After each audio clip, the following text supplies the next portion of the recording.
It is 6:30. I'll call the meeting to order. First order is additions and deletions. I'm told we have none for the evening. Selectboard minutes from 11/17. That was the one that we tabled. Right.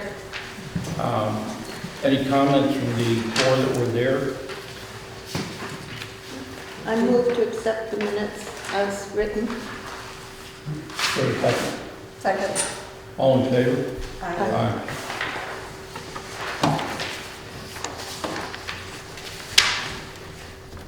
Minutes from December 6th. Can I get a motion and a second to discuss? I make a motion to accept the minutes of December 6th, 2021. Second. All in favor? Aye. Do we have any corrections, anything that needs to be attended to on those minutes?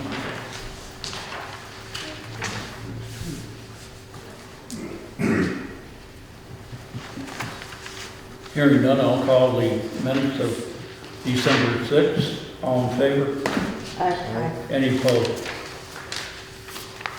Pay orders, currently we're looking at $55,278.69. I've been told there are no additions to that. I do have a motion to discuss. I make a motion to accept the pay orders of December 21st. Is that what I want? Second. In the amount of $55,278.69. Second. Do we have anything on here that doesn't look correct or you'd like to question? I was just questioning why are we this late a day getting a bill from Hubbard's for the restaurant? Couldn't hear you. I was just questioning the restaurants for Wallingford Day in the ball field. They never told us. No. Well, So they're not very, we had to pay for it twice because they brought it for the rain day and I think they took it away and then they brought it back or something, but I know they didn't bill us for it. So it's,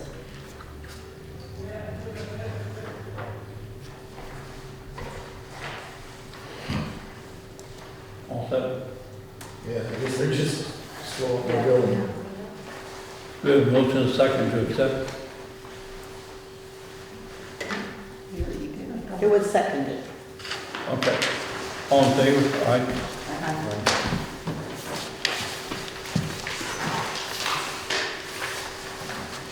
Sandy's included a couple honorable mentions. First of all, I'd like to mention Julie and Jill used the generous donations to the Wallingford Food Shelf to purchase some local goods for the residents of the Wallingford House. They plan to continue doing that in the future months. Also, she's haven't mentioned some Ralph Smith's reported his bird watching trip to the Stone Meadow area, and he has recorded a number of bird sightings there. I think probably most notable are 50 juncos. I'm not familiar with the breed, but I'm sure it's an unusual reply. Building committee report. Joyce isn't up here yet. They have nothing to report this month. I couldn't hear you. We have nothing to report. Nothing We to have a report. meeting, nothing to report.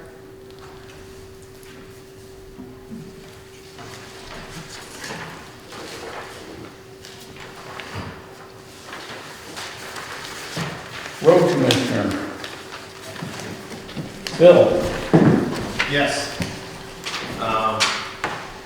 Got a whole bunch of miscellaneous things here. I don't know. You want to try taking the Wyck Bridge first and getting that out of the way? Yeah, that's one of them. So, You're here, Steve. Yes, Amy's supposed to be calling in at 6:45. okay, so we should probably. Okay, Bill, she's not going to be calm for a while. We thought we were gonna have a building committee report, so she'll be calling in. All set. Well, since we've talked a week ago, state of Vermont, I guess, Sandy can tell you a little more about this, wants to do a bridge inspection report on that bridge now. We're waiting for Amy to call in for the bid. Oh, okay, so as the road commissioner? Can we just do Carrara Camp right now, wait for Amy? Okay, to call in? I stopped up, looked at Carrara Camp with Steve Road there a week ago or so. The bridge deck itself is wood, it's rotten. The beams look pretty good underneath it. I see no issues with the beams, and the walls and the footings are all fine. It's laid up rock. So basically what that needs is a laid up another deck top put on it. Whether you go with pressure treated 2x6s up on edge like we did with Wyck Bridge, or regular hemlock. The price difference between the hemlock and the Valley's pressure treated is about $1,500. Probably going to get, I don't know when it was last time, and that was hemlock. I couldn't tell you. It was before me. It's over 10 years. That's what I was going to say. Get 10 to 12 years out of hemlock. Pressure treated, you'll probably get 20, 25, I would think, at least. So I guess it's just whether or not they want to do pressure treated or hemlock. It's just the difference of the money in it. Yeah, it's just one house, there's no, and it's a very short span. The actual bridge itself only, the beams are roughly 20 feet, but they laid up on rock for, I would say at least 10 or 12 feet of that is laid right on rock. So it's only about a 6-foot channel through there. I took pictures and sent them to Sandy when I was up there, took pictures of the beams and stuff, so. That's something, I think we budgeted part of that a couple of years ago under, I don't remember exactly what it was Special under. projects, it's in this budget. Yeah. So it's something, I think it was like $1,000 we budgeted for a deck vent. And as far as I know, we never done anything with that money. It's still there. So I guess it's a choice. It's something we can do. I can help them put it on whether we use pressure treated or hemlock. I'm guessing half a day to a day with the road crew will be all done. Peel it up, replace it, put the rail back on it, and we have it there. We have here that you estimate 2,500 in materials for new wood. Is that hemlock or pressure treated? Pressure treated from the valleys. So, and then the hemlock would be 15? About $1,000. Okay.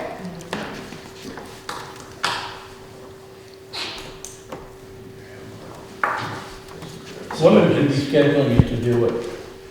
Well, it could be done during the winter months on a nice day when they weren't on the road. But that's, you know, something you have to line up the wood first and then pick a fairly decent day to do it, that's all. All he needs is a little labor and backhoe to peel the deck up, a couple of 1-tons, get rid of the stump loads. That's about all there is to that.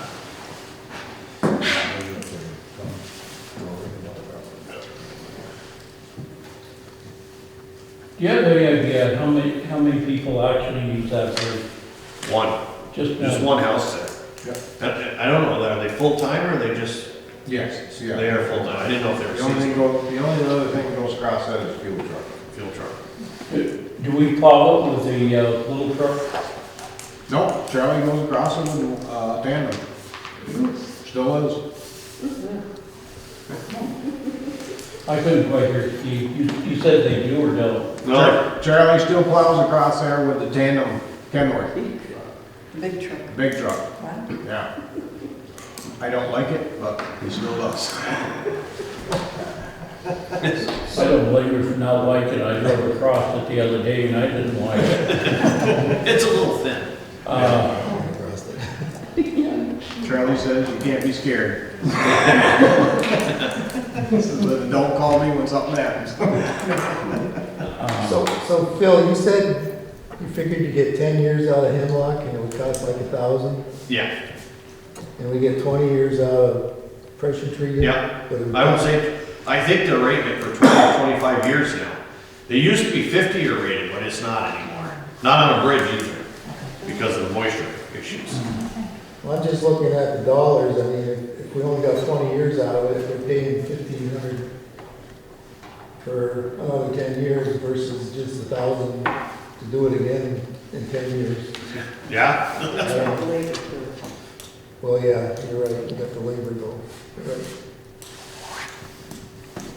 So maybe we budgeted 2,000, right? So maybe we should just do the pressure treated. Be done with Be Done. done, but not have to worry about it. Okay. it. That's what I would do. How everybody else feels. You wanna make a motion on that? We need to make a motion? Do we need a motion or do we just put it in the budget or? We put, It's already in the budget. we put 2,000 in the Because the budget money's in already, the so. budget. It's already, we already have 2,000 in the The current special? budget. Yeah, on line 5332, special projects. The 2,000 was to clean storm drains and replace the planks, but there is 2,000 there. What's the line number? 5332, special projects. Okay, And he doesn't we have should be to- good then. Are we thinking, the pressure treated? And so we just have to put like 500 on it?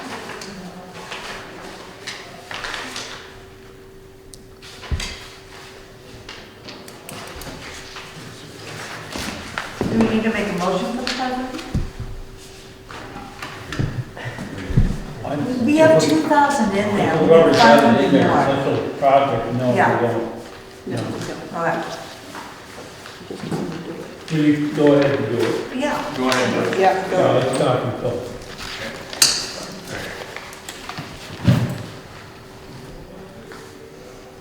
And we're using pressure treated. Very good. Done. You also got the radios Sandy looked at. Steve was talking to me a week ago.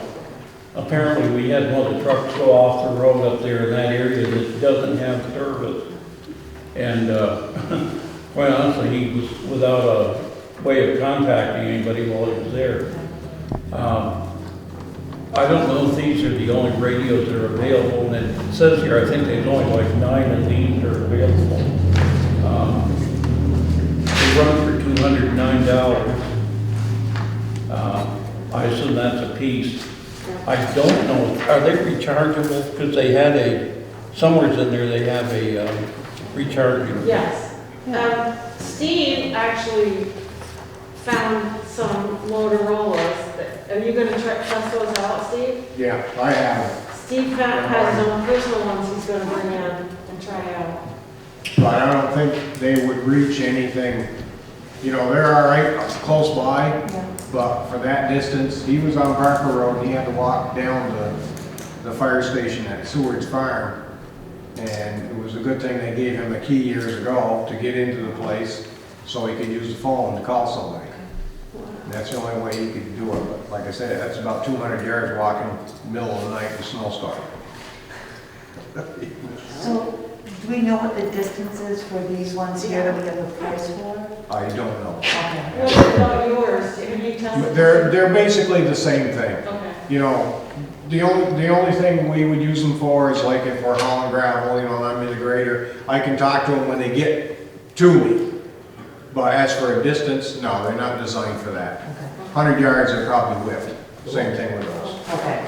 Yeah. The one thing I like to bring up is that the fire station, the fire department has two-way radios, and they found that there's a lot of spots in town, Yep. up on Sugar Hill and in South Wallingford, places where the radios just won't reach out either. Right, right. They end up having to do relays. And, Yeah. I mean, in theory, the radios are a good idea, but they might turn out to be useless. It all depends on where you are. That's the biggest problem. Hi, Amy. Hi, Good evening. good evening. Did I call at the right time? Pretty close, we were right talking about radio, but I think we can go. Phil, I think we've got the proposal. Well, this bridge, Take inspection, load rating, they're gonna redo, they're gonna go up and check that. I have to fill this form out and, check that and see what they're gonna do, but I also had an idea of putting a piece of AR plate, which is 1 inch thick by 8 foot long, or 8 foot wide by 20 foot long. And it's reinforced plating they use for filling over road holes that the state, when it washes out. So it transfers weight, because it's a pretty rugged piece of steel. We have one down on the Creek Road Bridge right now. My theory was if we could put one of those over the deck that is pre-existing and transfer the weight, because of being 20-foot plate, it would transfer the weight out past the center of the load rating to put it onto the footings of the bridge. It would help out drastically on the load rating. And that, what it would amount to is the town would have to do a, I don't know what they want to call it, a weight rating difference of what we're looking for weight for a temporary project to do up there, or just re-rate it. Maybe the state's gonna re-rate it and take care of the problem. I don't know. I thought of that as something that could be done to transfer weight instead of trying to put another decking bridge over that and stuff. It would transfer the weight. But since then, like I said, this bridge inspection has come up, so this might solve the problem anyways. But to help out, I would think, because with a log truck, you're only looking for an X amount of weight on the bridge at one time. It's not like you're gonna transfer a full 100,000 pounds on the bridge at one time. You can't do that, because your truck's off the bridge, and then comes back on and goes off. Whether you're using truck, triaxle, or truck and trailer, you only have a portion of that truck on the bridge. So at one time, so if you had a rating of, 50,000 on the bridge at one time, you'd be more than sufficient enough to carry the weight of what you're doing with a log truck. Whether it was truck and trailer or just a log truck. So. And I think you're rating the bridge at 16 now, and what'd you say, 2.5 times with a margin of error in there? I don't think that I see any problems with using the steel plating. It sounds like, I think I actually put into one of our emails that it sounded like a doable way to go with it. With the bridge rating, you're just getting the form from the state now. Yes. Obviously, we can't even get it back here to look at for at least 2 weeks. You don't know how long it'll take to stay through the holidays either. It'll be all that, probably longer. Yes. I would think that going with the steel plating sounds like a reasonable request to me. I'm not sure if there's anybody that sees it differently. I do. I see it totally different. No disrespect against Phil, but he's not an engineer. The bridge, you do anything, it should be done by an engineer, and then we get a right rating that way.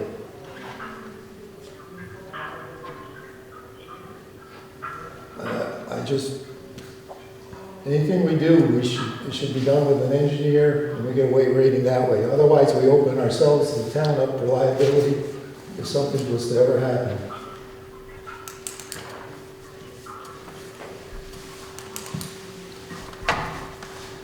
Again, it's not our problem.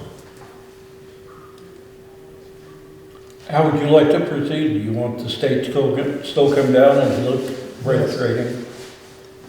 I think that should be the next step, is we get the state to come down and, Find out what they're actually gonna rate it at. as it is.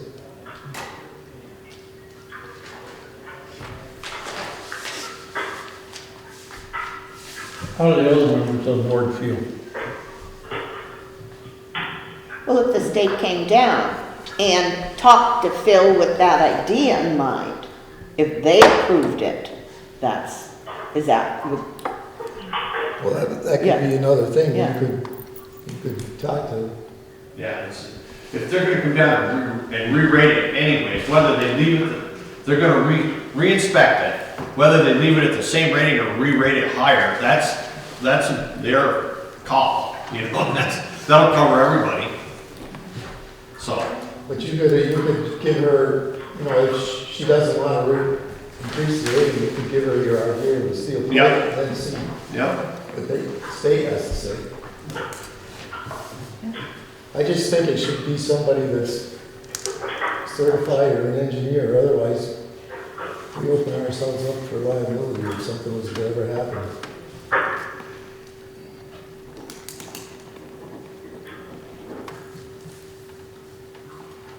Just another thing, Steve, I was talking to somebody in town that's been here for a long time. They were wondering why you just don't wait till the ground is frozen and go down. They said there's an old wood road that goes from that property down onto, is it East, not East Street? Well, I know what you're speaking of. The issue is, it has been, the wood road takes us down and doesn't get us, it's still got to come out on the neighboring property owner, and we still would have to put a substantial amount of gravel in place to get the truck to where the wood road would end, and, you know, on top of that, we still haven't really, you know, come with any negotiations that will work between the landowner and Amy and I, so it's just not an option that's going to I happen. don't know the area, but that was something that was suggested to me, but. Yeah, I appreciate the suggestion, but yeah, we've, you know, spent some time on that avenue certainly and tried to make it work, but I guess, and Amy can certainly comment, but, you know, we're really hoping that, you know, we would be able to at least work out something with the steel plate so we could at least move forward, given that we're, you know, we started the job and we're kind of hoping to move forward here in the reasonably near future. I certainly, I think most of us would agree, we're grateful for the idea of them coming down to evaluate, you know, maybe updating the weight limit on it, but again, you know, we discussed a little, you know, the time limit is, and who knows when that could happen, so we were hoping to at least get a temporary solution to move forward, you know, with the project this week, but that was our goal, hopefully coming into tonight.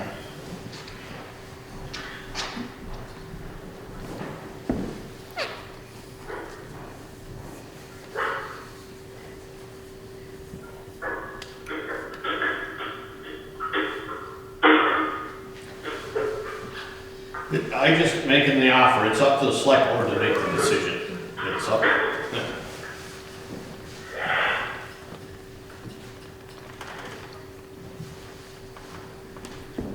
I'm just trying to find a happy medium here in the whole project. Without getting it out of proportion.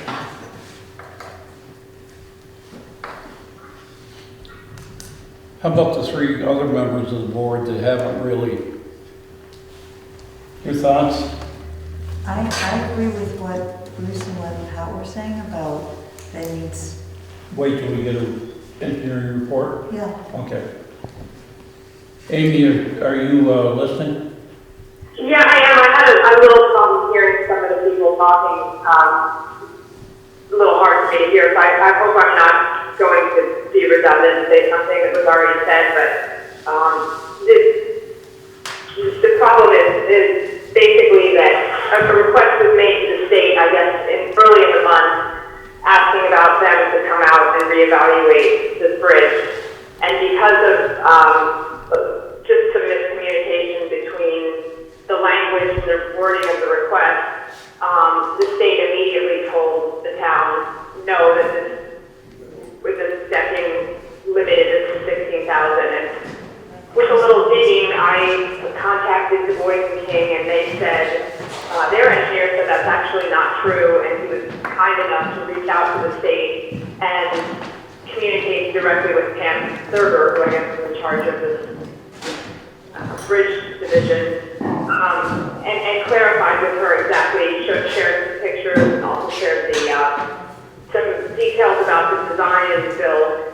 And that, therefore, we were able to get them to agree to come out and reevaluate it. So we sort of lost 3 weeks. You know, I know we're kind of asking a favor here by asking you guys to give us a temporary solution to get us through in the meantime. Steve might have said this, I couldn't hear, but you know, the issue is we've had this on hold now because of the wait for a while, and I realize that's not your problem, but as a taxpayer, I'm just asking if you could please work with us and consider that wait. Just from what the engineer said, from the pictures that he saw and the design information that was given to him by Phil, he was fairly confident that the rating would go up above 24,000. The problem is, for us, if this takes 3 weeks or a month, unfortunately that's too long. And we, you know, puts our project off a year or more. And I'm asking for the board's consideration. I'm trying to be in compliance with my time frame for current use, which expires very soon. So I was hoping that you guys would consider this steel plate as, I'm hoping if the state approves this, there would be a real short-term solution to get us through, and I appreciate Phil's effort. So that's what I was hoping we could ask you to consider tonight. It would mean a lot to Steve and I and keep this project going and get us through until the inspection can actually happen.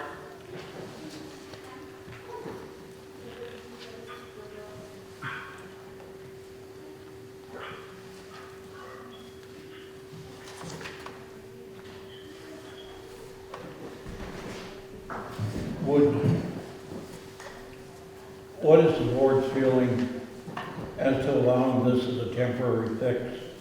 I think I already know the answer, but I'd like to go on record with the board as to doing the steel plating across the decking as a hopefully temporary improvement to the bridge to allow them to meet the deadlines that they have with the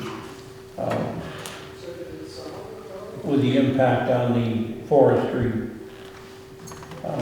project that they've undertaken.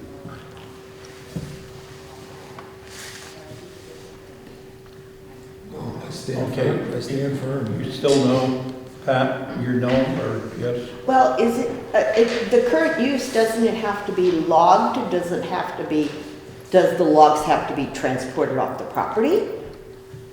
I mean, we're talking two different things. One is the logging to comply with current use. The other one is getting the logs across the bridge. So, I mean, I just don't know why is one holding up the other? Yeah, we can't do any work if we can't get the logs over the bridge. I mean, we can.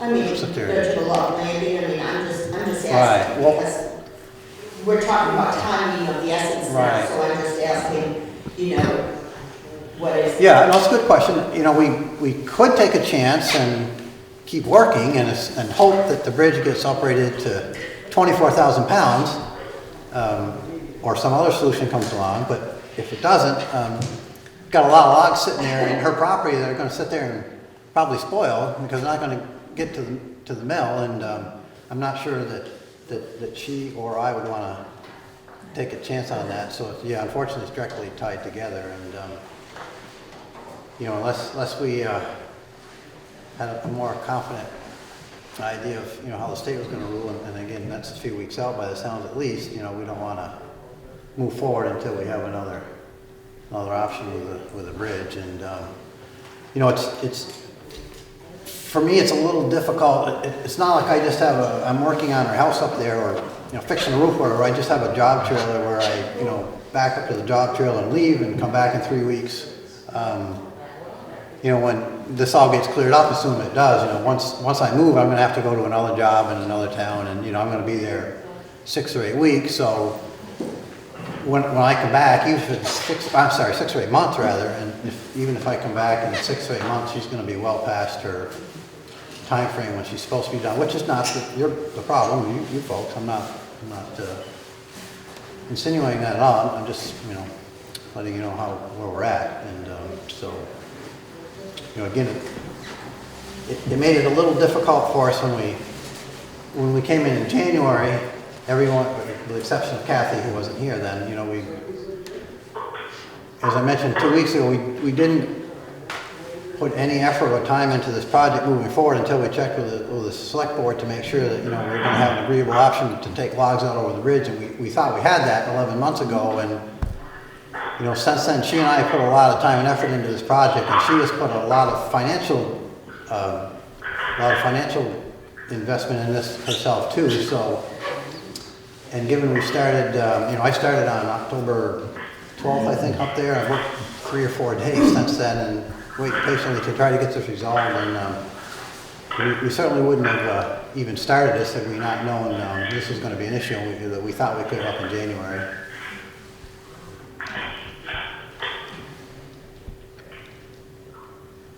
Apparently Pat and Bruce are not in favor. You are or not? Part of me says yes, so I'm saying the other thing, no. I know her predicament.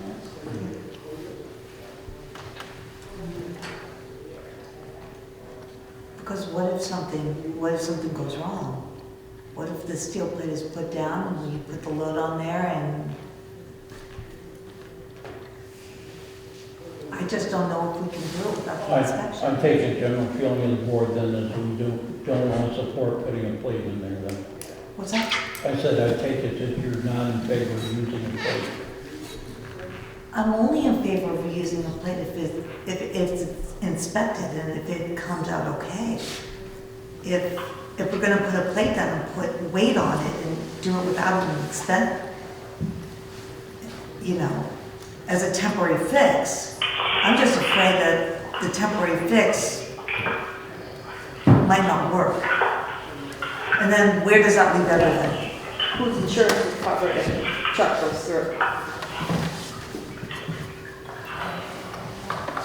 And I understand about the time constraints. I wish I could give a different response. But I think it's hard. It's like, Hey, Nelson.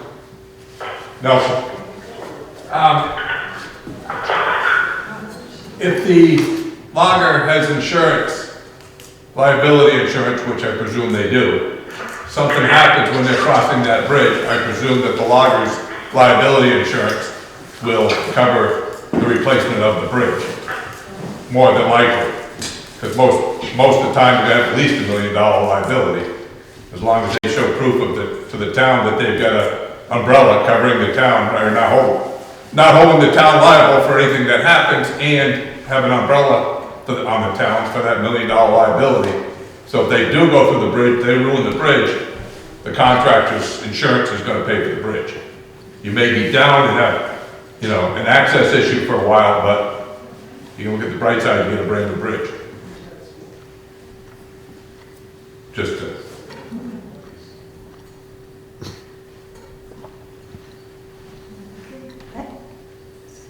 That brings a whole load of questions to my mind on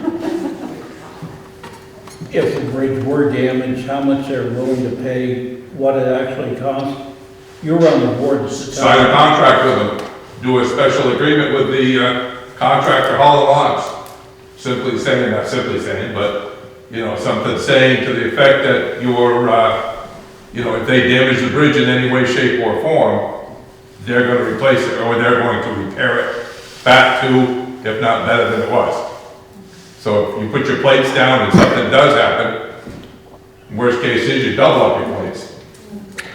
Put a couple inch plates on there. I mean, the logger is going to be responsible if he damages the bridge. Their liability insurance should cover the cost. So there's not going to be any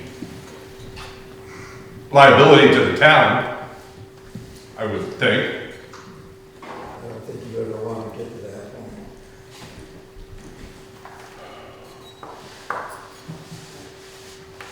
point. Did we ever find out who the big truck was that went over there in October, that night you called, Bill? Who was? It was actually a Fowler Buncher wasn't a truck. So, It was a machine. How much did That was cost? something, I don't know whether it was through the state or whoever came in and did the brush cutting around the meadows. How much did that vehicle weigh? I didn't see the machine. Everybody tells me it was fairly heavy, so. Yeah, they didn't, that's the problem, they didn't get a, I don't know what vehicle. That was a track machine too. Mounted across. So, you know, it's, like I said, I was just trying to find a solution, a simple solution to cure a problem, that's all. That's, you know, you have to make the decision yourself, which is fine, whatever you do.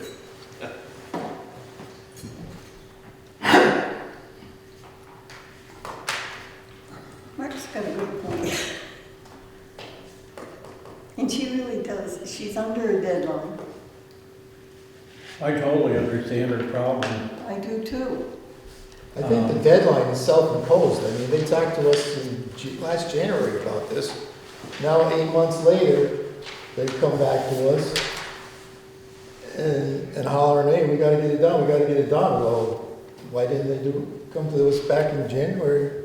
Well, what we did, Bruce, just to be clear, again, we came in January before we even got anything started, just to make sure we could bridge issue up, and I understood, and she did too, that we did clear it up, and we got an agreement to come across in partial loads. And now, I mean, if we'd heard this, what we heard 2 weeks ago or tonight in January, we would have been totally fine with it. But to get all this time and money invested in it, and then find out after we started the job that the agreement we have with you guys has changed 11 months later, it just seems totally unfair. We were all under the mistaken impression that the state was gonna come down and increase the load rating on the bridge. Back in January, you Back in understand? January, we thought the state would come down and the load rating on the bridge. That turned out that wasn't the case.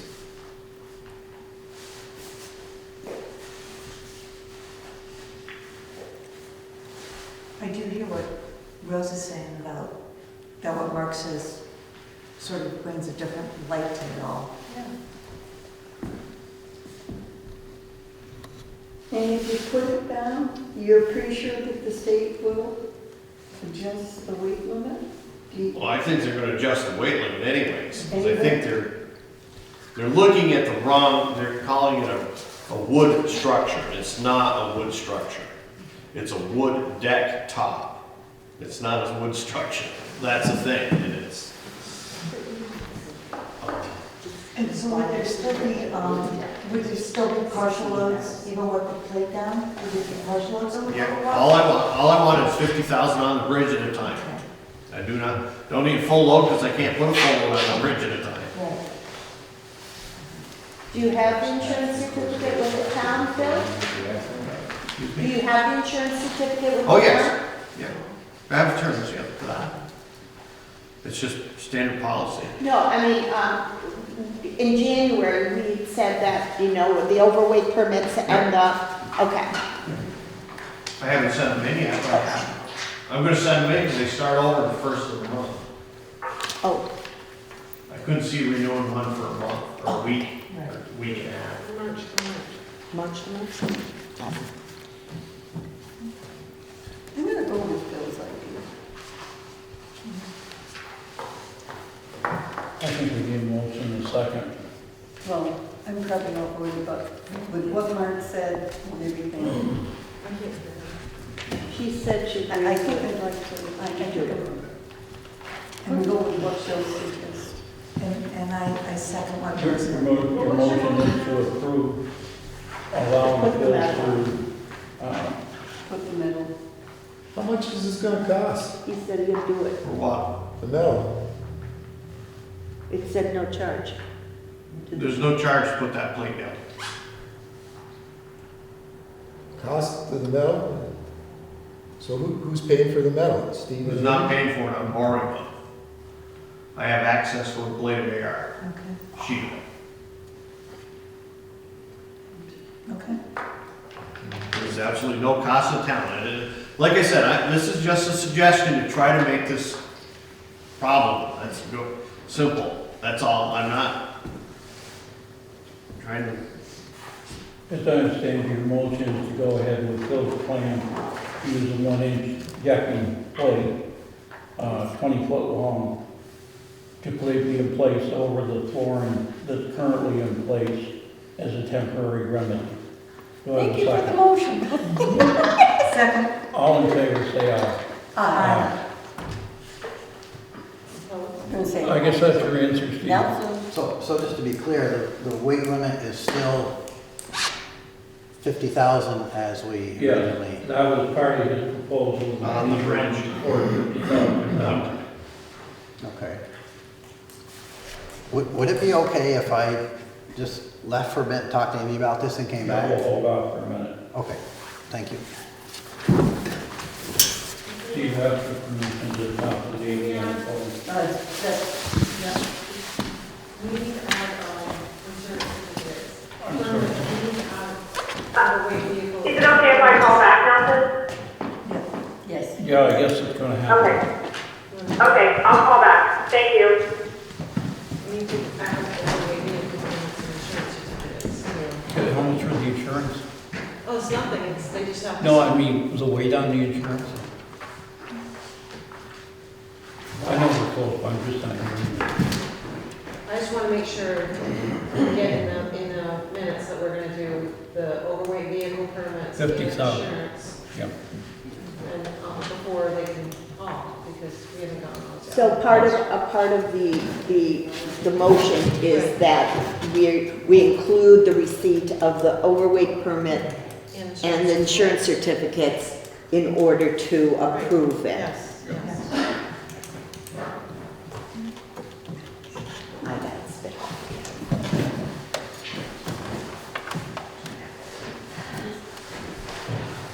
So how long is this going to happen? How long is he talking about hauling? Just this winter, as far Just as I this know. winter? There may be something after that, as far as I know, it's just this winter.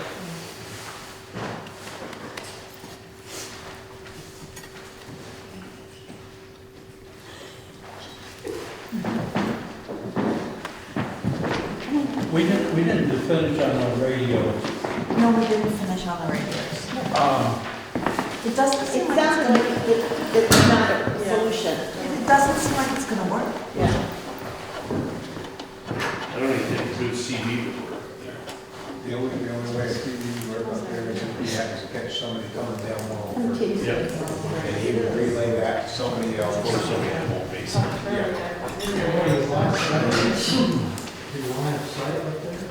Up in East Wallingford, Yeah. there are so many Dips.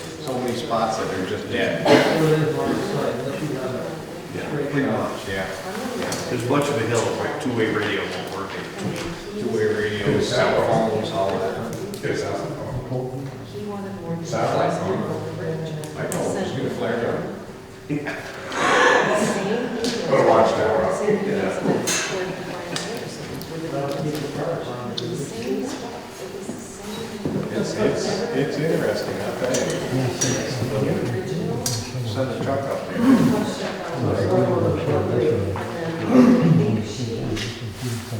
Well, 1 mile out of town, 10140, so close to might get one and a half. Bill, Steve, Now she has a keen interest in it. I've been looking at this radio here. As you know, we always had portables and everything with our cruisers. I've actually never had a portable that I could get out in a lot of these same places. I don't think this radio is gonna work in those areas. It's not going to. I don't think so either. What is 3 watts? Like I said, I got the same thing down there. Basically, they're the ones you use to go up. Yeah, handheld. Handheld, you know, they're short distance. Like I said, working from when the trucks come up to the grader, when they get close to the grader, I can speak to them. But as for, once they get 200 yards away from the grader, they're done. Yeah. It just doesn't So- work. Purchasing them. What's that? No sense in purchasing them. No. And they had years ago, they had, two-way radios in the Yeah, equipment. we had Kenwoods in the truck. Yeah, and Charlie said it was the same thing, even with those. Once you got certain spots, They were completely dead. I don't think that's a problem we're gonna be able to solve right now. Yeah, Phil, I put in a cell booster in my truck, because driving around with cell service is terrible. And I can now, if I'm going down 103, I can get service all the way past the store and around the corner with cell service now. I can get cell service at the store, and I can also get it at the top of the hill coming back up on 140. Oh, and is that with the soul booster? I got a cell phone booster in my truck, external antenna, little 3-watt How much is booster. that? What's that? How much is that? It was 159 or something like that. It isn't a perfect solution, but it's a help. Better than walking. Yeah, So we'll have to have Mark drive around a little bit on some of our back roads and see if his cell phone works. Yeah. Well, I'm telling you, Charlie can tell you every spot that's up there that doesn't work. But I mean, I'm surprised. I can now talk from Wallingford all the way to Burlington nonstop with it. So it's actually, that might Kinda be handy. more, that might be a better solution. Yeah, but you know how many trucks you have? You Out know, there's that. How many trucks do we have to have it on? Can we just have it You on only one? have to have A truck? Three You only have to have 3. Okay. or two, the big trucks. I mean, Like a yeah, little truck you would have to have on, you wouldn't have any, couldn't get an answer. I mean, the ones you'd be plowing with and could go off in the ditch bed. Yeah. Phil, I catch up to you. Next few, you know. Why don't you just put a tower up there? What's that? Put a tower up there. I don't know, I heard a rumor AT&T was installing 150 something new towers in this next year, so. I'll get it going. Yeah. I don't think we're gonna solve anything on Right. that. Eric Davenport's here, he is working or trying to get to work. We did not fill in the Wallingford Rescue, that's what he's here on the budget. Okay. Eric, you requested 21. Yes, we requested 21,000. That's the same that we requested last year. $11,000 to go into the general operating budget and $10,000 to go into the vehicle replacement. That would be the third payment to go into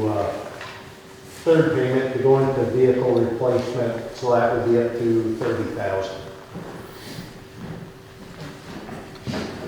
Does anybody have any questions for Eric? Or is everybody good with that number?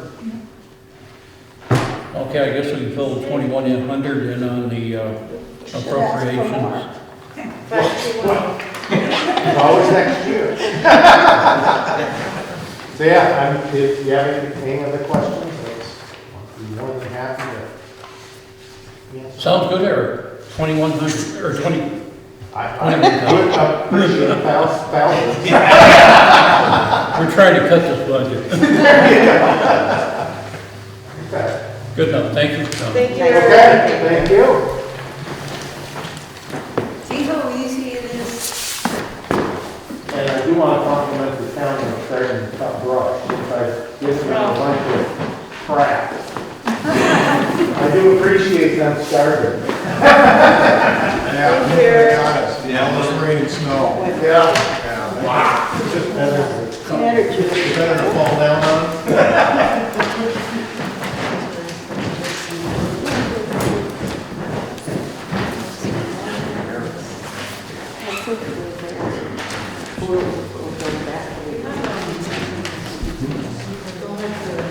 The Stone Bench project.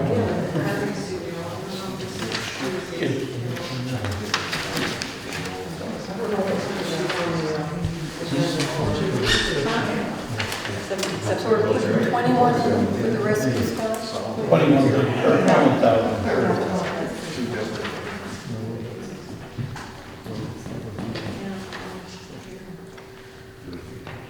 Oh,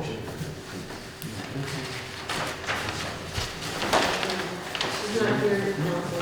She's not here. Yeah, I don't know if you want to go ahead without her or.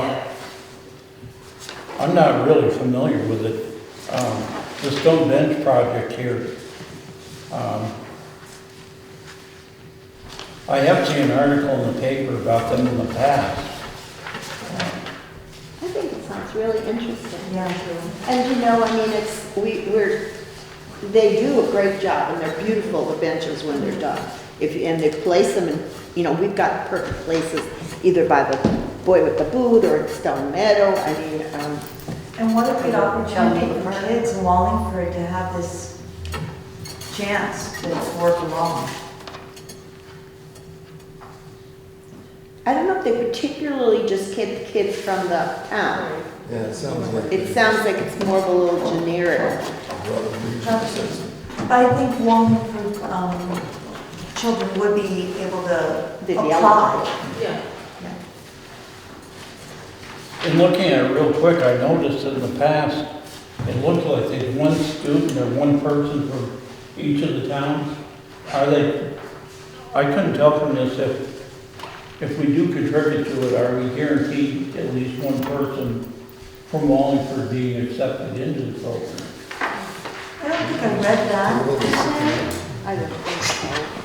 I don't And I think remember any reading money that. that we decide to give, they're not requiring money. It said that many towns make a voluntary donation, but it's not mandatory in order to participate.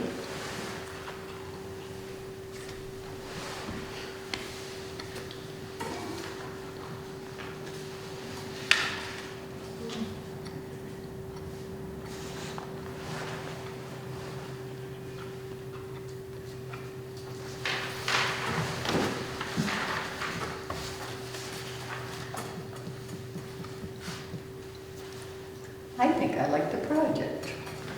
Yeah. I like the project. They do beautiful work. I'll tell you, I like the idea of the project. We have a bench over at the elementary school, and I believe there's one in the Veterans Park. I don't think they were done through this. No. It'd certainly be nice, I'm sure we could find somebody to dedicate it to. I think maybe they're looking for 500 or 1,000. I would suggest maybe 500. And that we really haven't got an interesting candidate at this point. But I think the project itself is probably worth our support. I really do. I support it. The library had talked about a bench for Bonnie Gaynor. Oh, We've done chairs for Bonnie. We did, chairs? Chairs, Adirondack chairs, we have chairs for Bonnie. Okay, sorry. Bonnie and Tom. They're living inside right now downstairs. Okay. When it's a little above 30, we'll put them back outside. You want more? Well, we don't have to, I mean.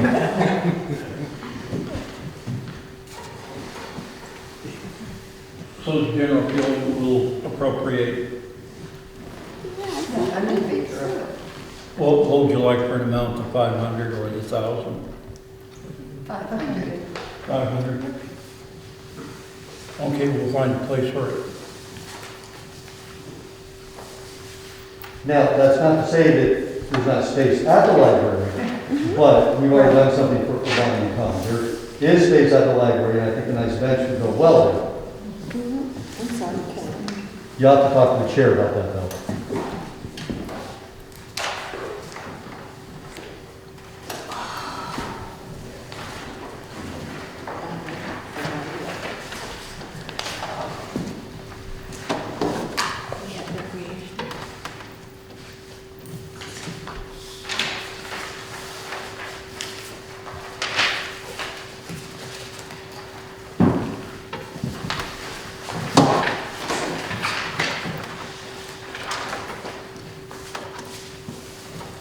I'm not sure, I think Amy and Steve were doing flash signals or something, but maybe, oh, right.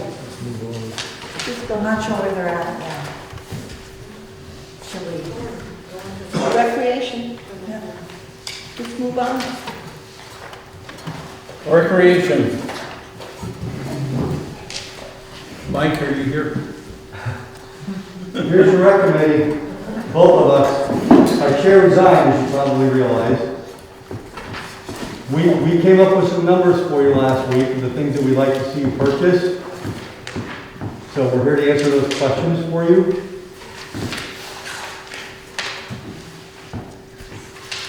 Basically going through what you've asked for here in the, at least on the copy I have, comes to $26,005.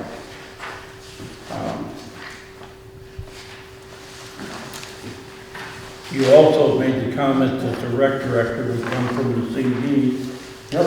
And I also note that the $6,100 for the resurfacing of the tennis courts isn't in here, period. Yeah, so that was nothing I was aware of. You know, as I've said before, your rec committee is limping along at best. And I think that Trish had done some stuff, you know, maybe in meetings that I wasn't at, maybe taking stuff on herself and, you know, just put it in there. But I wasn't aware that the tennis court would need to be worked on. I know that we did extensive work for the basketball court, which still needs to be finished. There's $700 in there for that.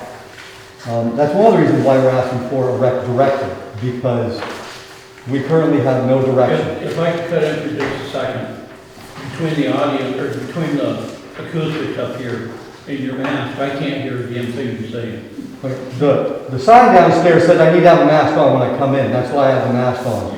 Is this a little better? Hopefully, yeah. Can you hear me now? Yeah. Okay, I'll use my teacher voice. So we need a rec director because the rec committee is a group of volunteers that just simply doesn't have the time to put into the job that needs to be done well.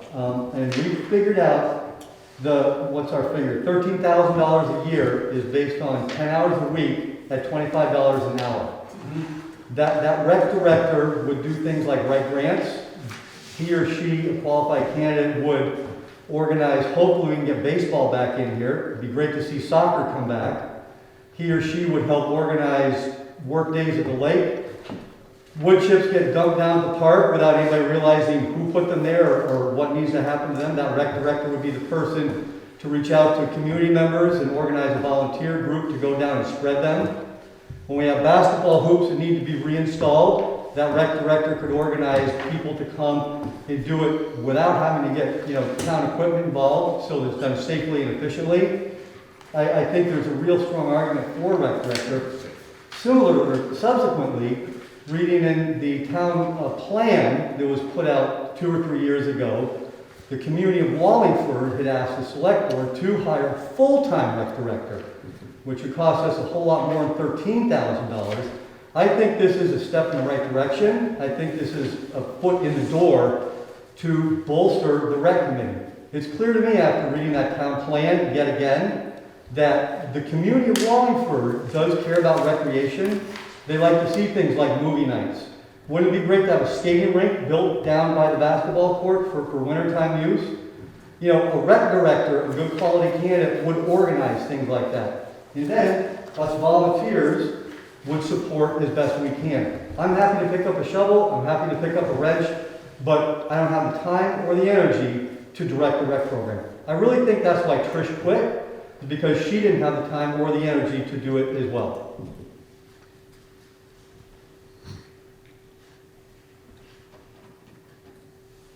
Could you hear that?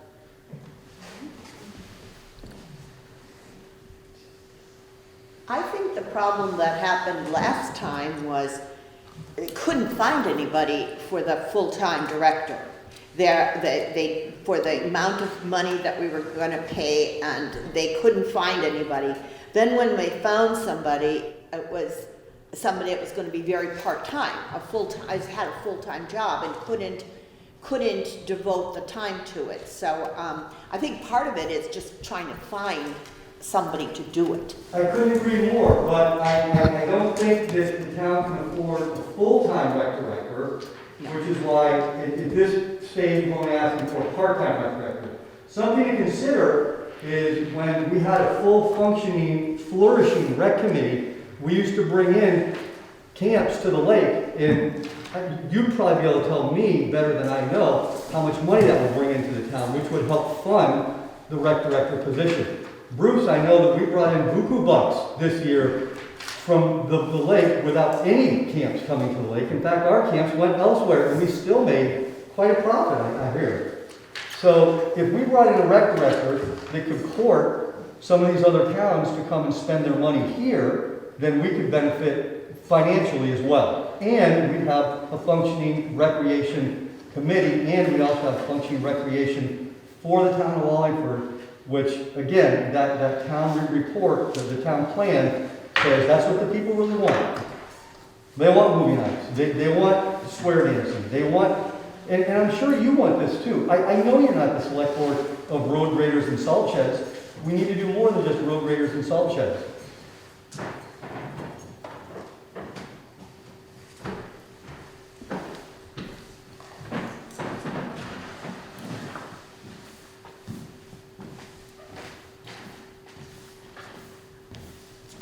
Any other comments from the board?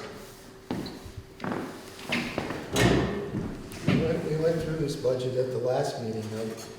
But there was no We decided against the rec to director. answer questions for it. So we came tonight to answer those questions because there were some concerns, rightfully so. We weren't aware that our committee chair wasn't going to be here, else one of us might have shown up. So now's the time for you to question us because we're here to field those questions and justify what we've asked for. Okay, this is 2022 budget request. Does this mean that this is for the fiscal year that we're planning right now, which is fiscal year 20, ending 23? Sandy, is that what this is for? Again, this is out of my scope.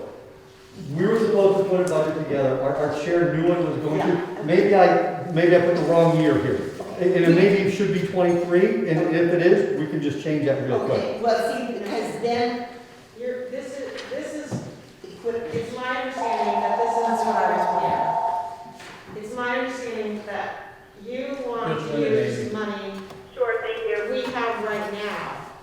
This is not to budget new monies for the Yeah. next budget. This is to spend the CD and the money we have right now. That was, We would like Right. these items Right. purchased for this year's use. Right. A new So like- item. Okay. like the Okay. Brooks and Boys, we can't wait until July 1st. That stuff has to be purchased now. And same thing with like, so we have, Right. you know, so these are the purchases for the current budget. We have Okay. 14,000 in the CD. 6,100 of that is set aside for the transfer state, or the tennis court. But that still leaves, you know, 8. and so then that would be the dock for 4,100 plus the yada, yada, yada. So that pretty much those first like 5 or 6 items plus the tennis court would use up the CD. What is the CD got in it, Julie? The CD's what, 14? The Yeah, 14. I mean, I think, again, I not realizing we had money that needed to be spent on the tennis court. I thought that the CD could fund, at least for this year, a rec director, provided that we can find somebody. And again, like I said, part-time is a foot in the door, is a step in the right direction. You're right, full-time would be much better, but it's gonna be at least double that to get somebody full-time, probably triple that. Is there money already allocated for the last rec director's leftover? Where'd that go? That was taken out last year. The select- Or what? The select board decided to remove it. Yeah, but It wasn't put in last year. I know, but 2 years ago. it was put in for a rec director, voted in by the town. Yep. So that $10,000 was in for a rec director, part-time rec director. We hired a part-time rec director, she quit, the balance of it went back into the general fund at the end of the year. And last year, we asked for another rec director for $10,000. I think it was you that voted to take that out because you're looking to save money. So we put it in every year, but it doesn't always get approved every year. I'm still not in favor of a rec director, I don't believe we need one. Me neither. know- I think with the state of where our rec committee is, I think that there was a compelling argument tonight of why we could use a rec director and how the rec director could be used.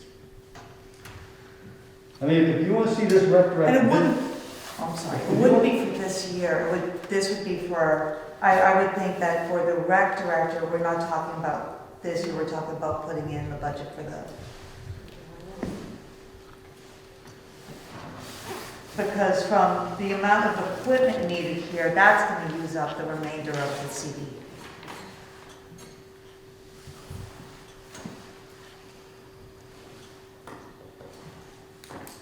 We also have to, consider that if we're gonna keep the lake open, we're gonna have to address the building condition as well. Absolutely right. The gutters, Yes. my husband did work on those and they really need to.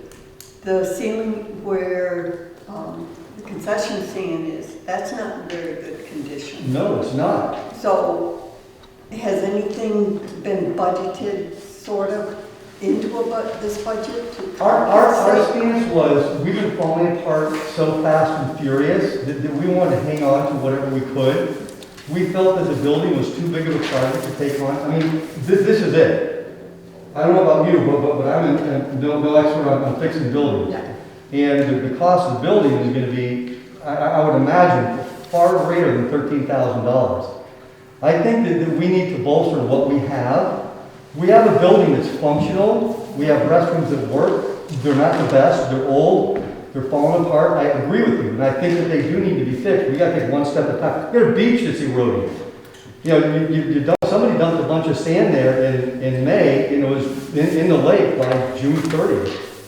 There's retaining walls that need to be fixed. There's a lot of work that needs to be done up in that lake to get it back to operation. Getting that done instead of some of this stuff. I know we need a new dock, but do we need a 10 by 10? Because the current one is approximately an 8 by 8. I think it's 8 by 10. This was the best bang for our buck after shopping for docks. I mean, I can share with you the website we went on, and if you can find a better deal, I'm happy to find something cheaper, but I couldn't find it better. You submitted some information, and there was another company for cheaper under 8 by 8s than one of the other companies. I can't find my work here tonight.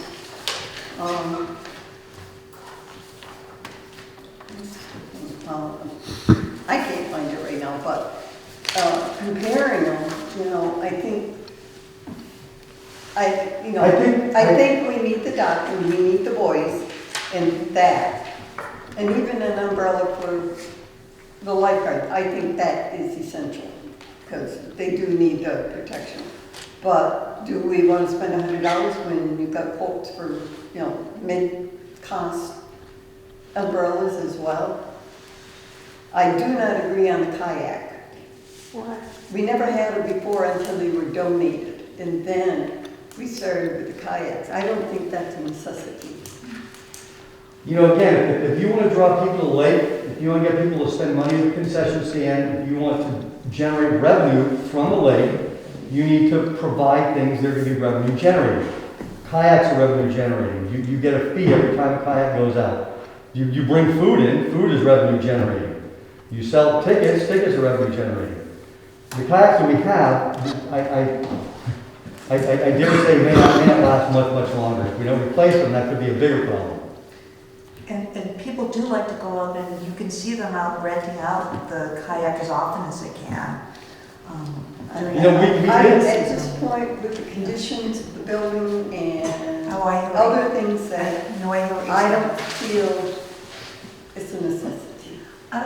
But remember that this is what's coming out of the CD. Have we budgeted for in the 2022 budget for the building? I thought that maybe we had. I could be wrong on that. There's 2,500 under maintenance. Remember, we couldn't figure out why it was 2,500 for maintenance?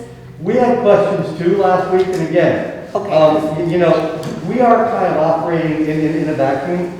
We need a rec director, and this is one of the reasons why. Somebody that can say that would be a place to. it certainly could. Because it was $1,000 last year, and we left it at the 2,500, so that could get you some fixes. $2,500 would do some fixing. I don't think it would address everything, but it would certainly do some fixing. There's also a few items here that I think are addressed in the 22 budget that don't need to be on this list, like the field trips for summer camp and the recreation programs. I think that's already in the 2022 budget and doesn't have to be in this. If you take out those items and you skip for now the consultant for beach stabilization, I came up with a figure that with the $6,100 for the basketball court, plus the other items on here, that comes to about $13,000, which would be doable with the CD.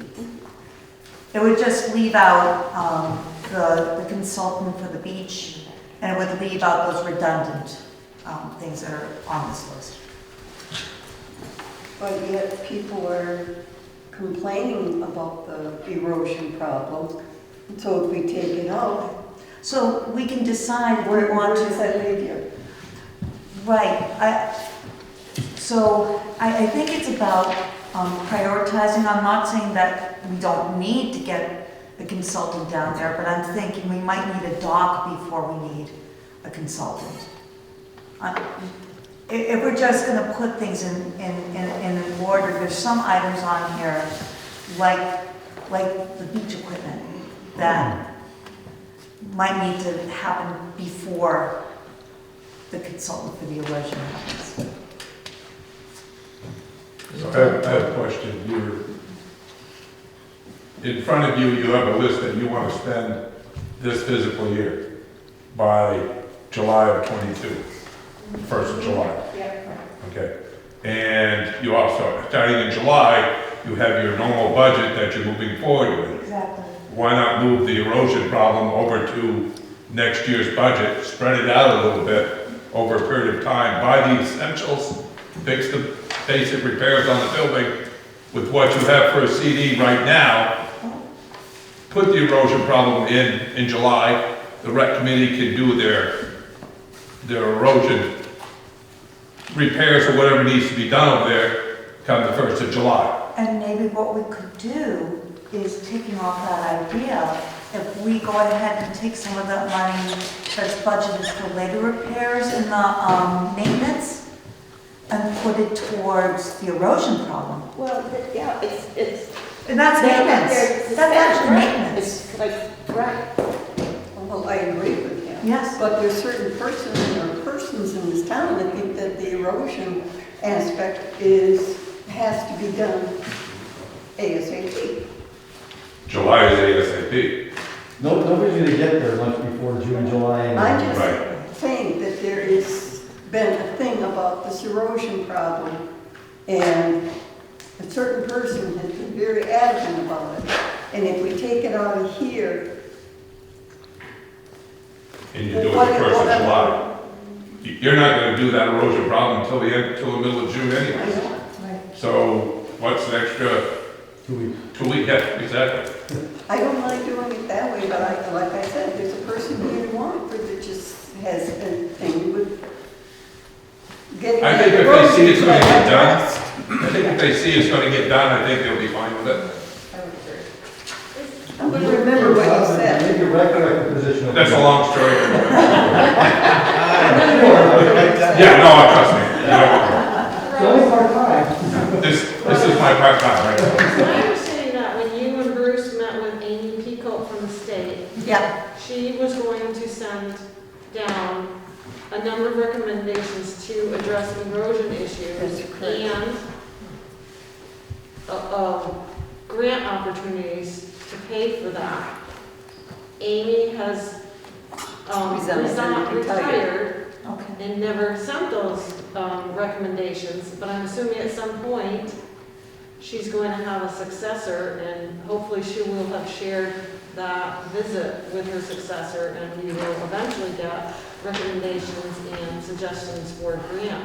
It was my understanding that there was a significant amount of grant money out there to address erosion.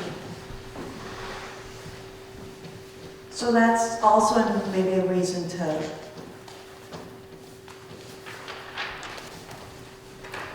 So should we look at this list now to see how we're going to spend that down the CD, or is this something that we will look at in a future meeting? We don't have to worry about Okay. it, right?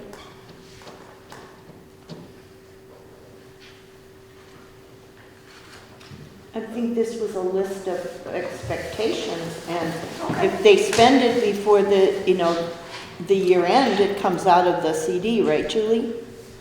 The board approved the purchase, just, Do we have to approve them?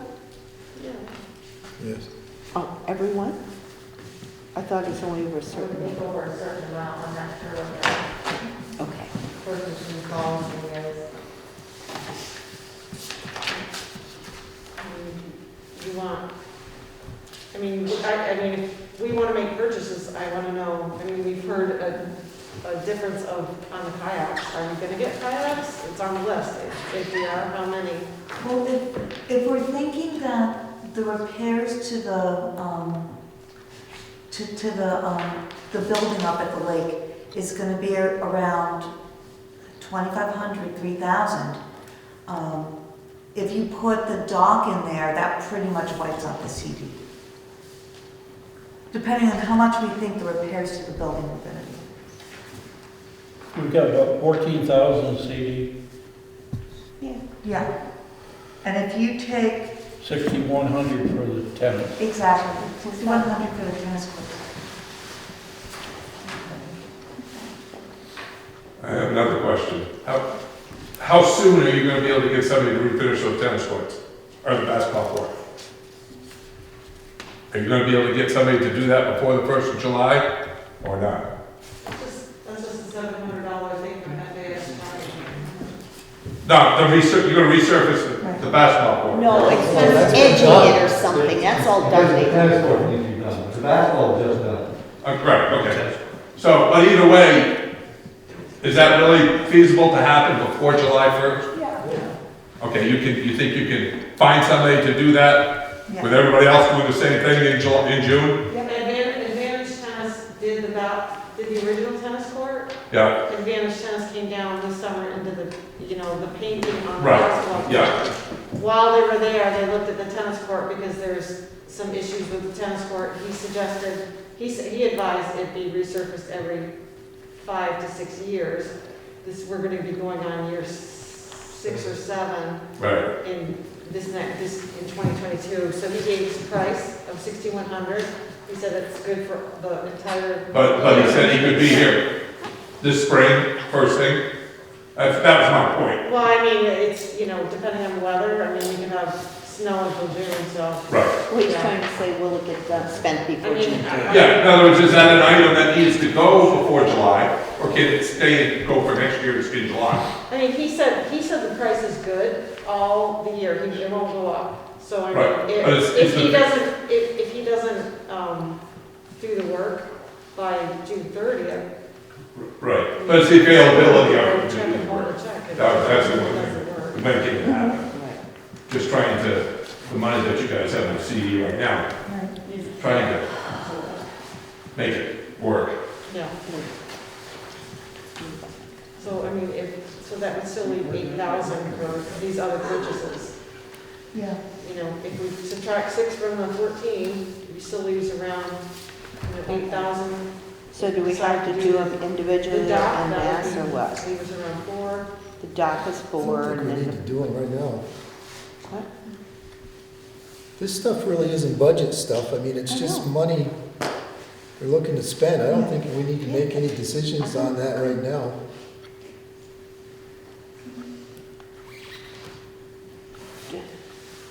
Well, I think that you need to make a decision on the rec director.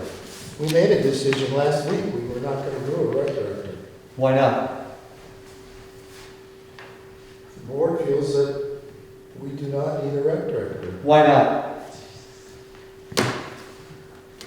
This is the rec committee. We're going to pay $10,000 for somebody to No, come in and do 13,000. what we could get volunteers maybe to do. We But can't. you The volunteer pool is dried up. Here we are. Right, so what's a rec director going to do? I'm sorry? They're going to come in and they're going to want to set up people to volunteer. If we don't have volunteers, we don't need a rec director to manage them. Yeah, I disagree with you Sandy and respectfully. Julie and Jill take care of bringing everything recreational in this town. But wouldn't it be nice if they did the rest of their jobs also? They And do have the rest someone of else their that did jobs. the rec committee? Somebody that can do this research for us. We don't have time to get these quotes and get this information to you. There's got to be somebody who can have the time. As a volunteer and a parent of 2 girls, I don't have time. I mean, I'm just barely on this committee. And you ask the rec committee, a group of volunteers that gets paid nothing and gets no thanks, to give you recommendations. This is our recommendation. You want movie nights. You want, I mean, if we had a good qualified candidate, it's amazing what we could do. Because we got a lot of ideas, but we're running out of steam. We're feeling abused, really.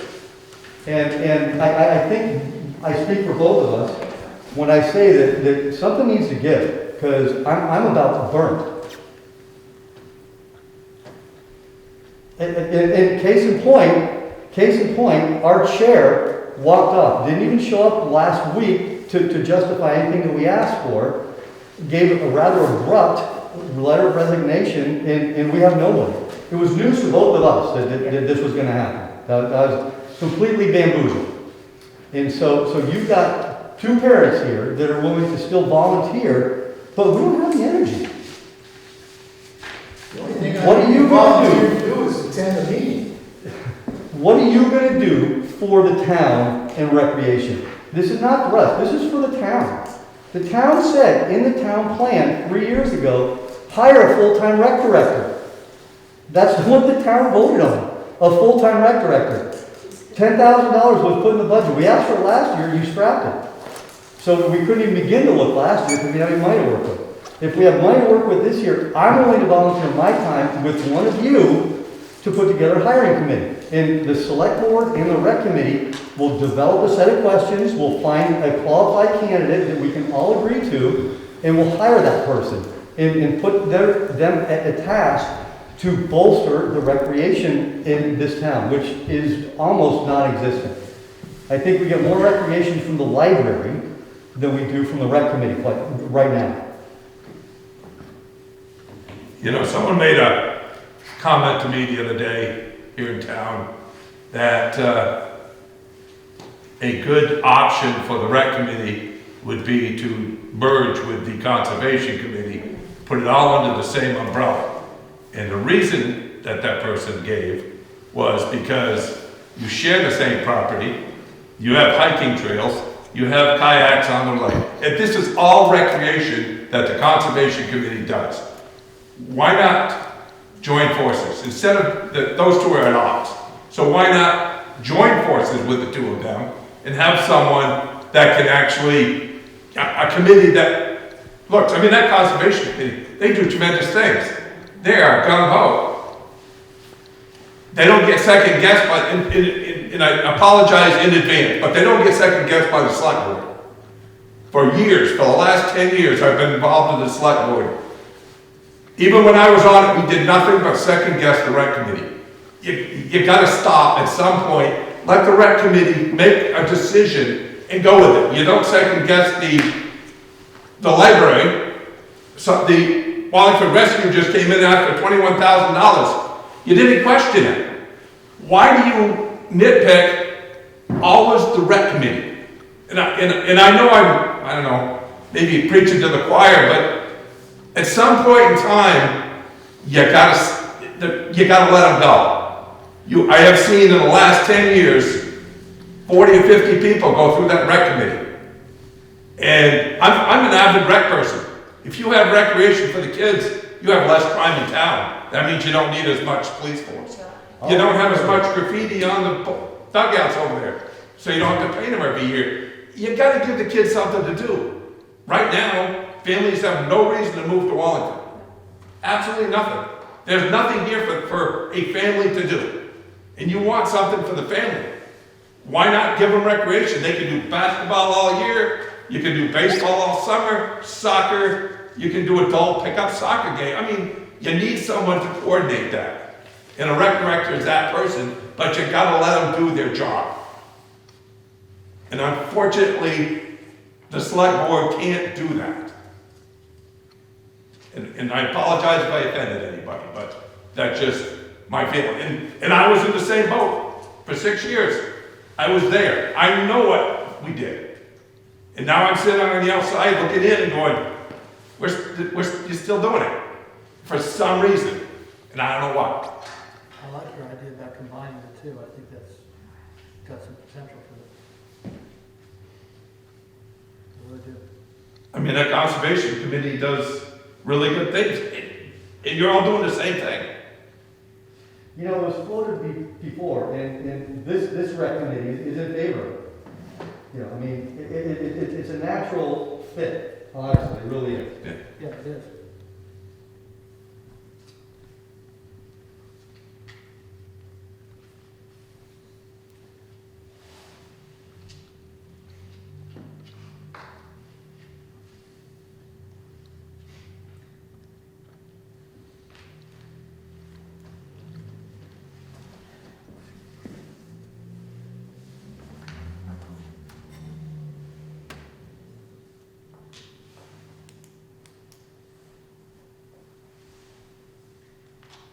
I was in favor of a rec director last week, I'm still in favor of a rector.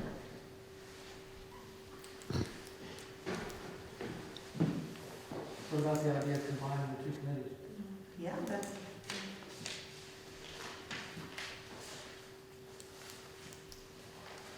Okay, what kind of action does the board want to take? Do you want to go down through this line by line? Do you have a single number that you want to put into that equipment? didn't we just say we were gonna wait on the list, or? Yeah.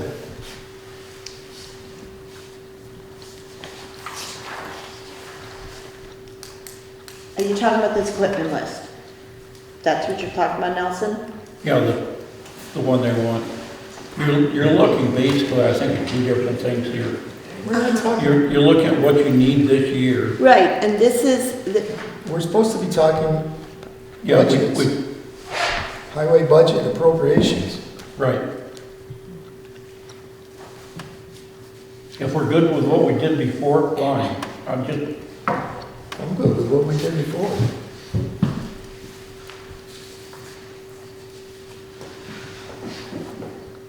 So basically, we're just looking at this one as what we're okay in to purchase this year. We have to- Not in favor of the kayaks. And it looks like we're going to defer the 3,000.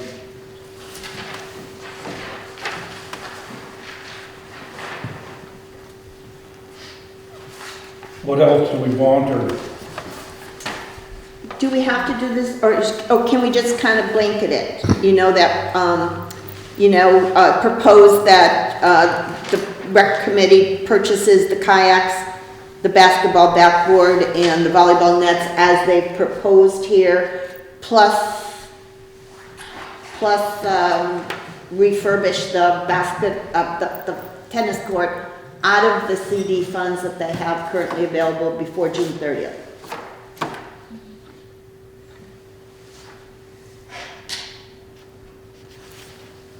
And what about the rec Boys director? are important. That's future, we're just talking about this equipment list. That wouldn't be part of it because there's no more money in the CD. So the kayaks, the basketball backboard, the volleyball net, the ropes. Umbrella, the dock, buoys. The $4,500 dock. Or 41, Yeah, I mean, take out the consultant and the field trips and the rec program. okay. 4480 or? I think we should be looking at some new gutters for the building. There's $800 for those. I have that yet, I saw that. Yep. I think we should look at the docks and the buoys as an important one. Oh, yeah. That dock is really, I think really we bad. have just said the dogs. I'd like to reduce it to an 8x8 like we have now.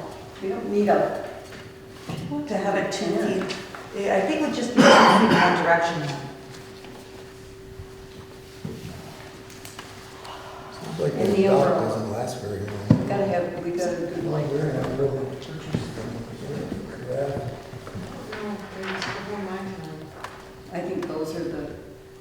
three important ones on my side.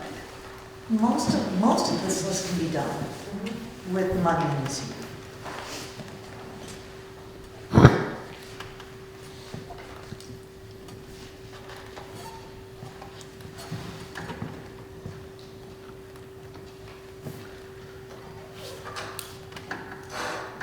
And then I guess the only question is are you going to stay with the decision last week to not have a rec director in the budget, the 2022 budget? I say stay what we decided on last. Okay. So again, I'm gonna ask why.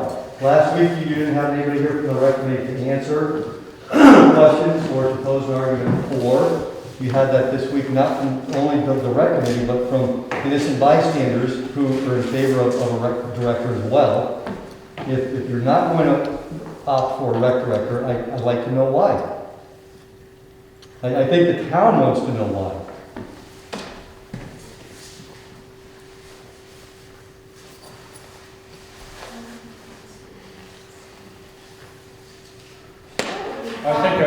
I think I told you at the last meeting or one of the meetings, that personally I would support a rec director next year.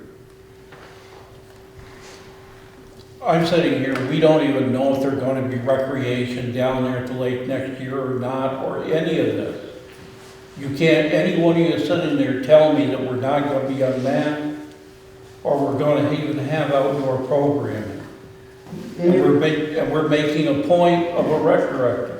And you're absolutely right. I think at this time, I can't support putting it into a budget. And you're absolutely right. We don't know what this summer is going to bring. We might be more masked than we are now.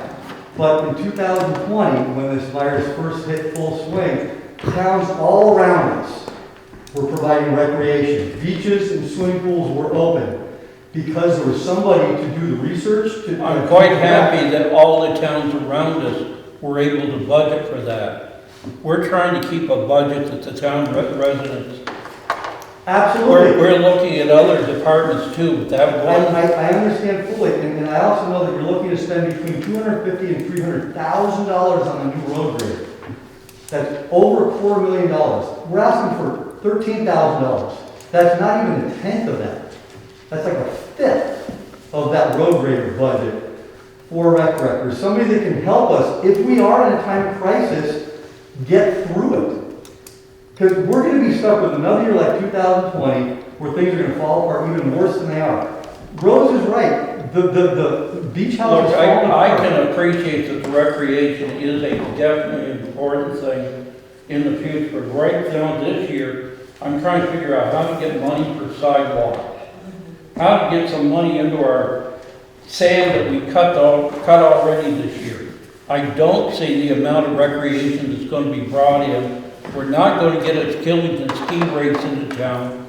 We're not going to bring in a bunch of people that are staying overnight. It just isn't in this year's budget. As I said, I will support it next year. This year, we've got to be austere in everything we spend. I'm sorry, no.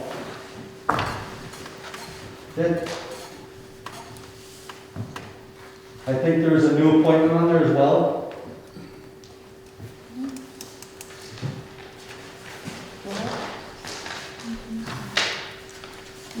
Under recreation, is there a new appointment? We don't have anybody listed. We're good, I think, we're gonna take out the consultants for each, the field trips and the rec program, and then. That brings you down to just under 10,000. Yeah, and then, we'll just. If we're that close, we could probably come up with this from somewhere else in their budget. We'll just make all these purchases, except, we'll go with all of the items you wanted, except the consultant, the field trips, and the rec program. Obviously, are not going to be in this, but all the other purchases will be, so. If that should, I think, budget out with the tennis. Should be good. That's what I was, So they have someone, I think he's asking if you had someone that wanted to be appointed to the rec committee to be voted on? I thought I saw that on the agenda. Is that on the agenda?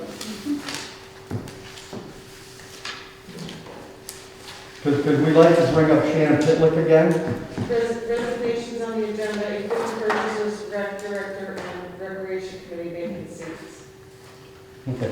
I thought we discussed the other day, Sandy, that I wanted to bring Shannon Pitlick up again to be appointed. Recreation committee vacancies. Yeah. So she's put her name in the ring one more time.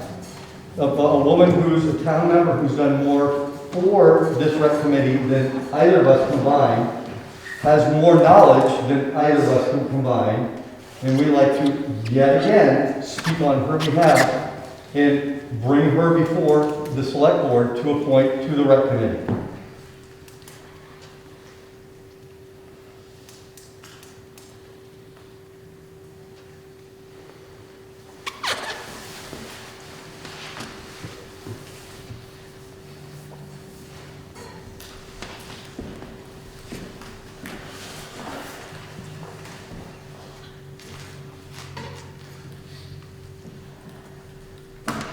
Does anybody have a nomination?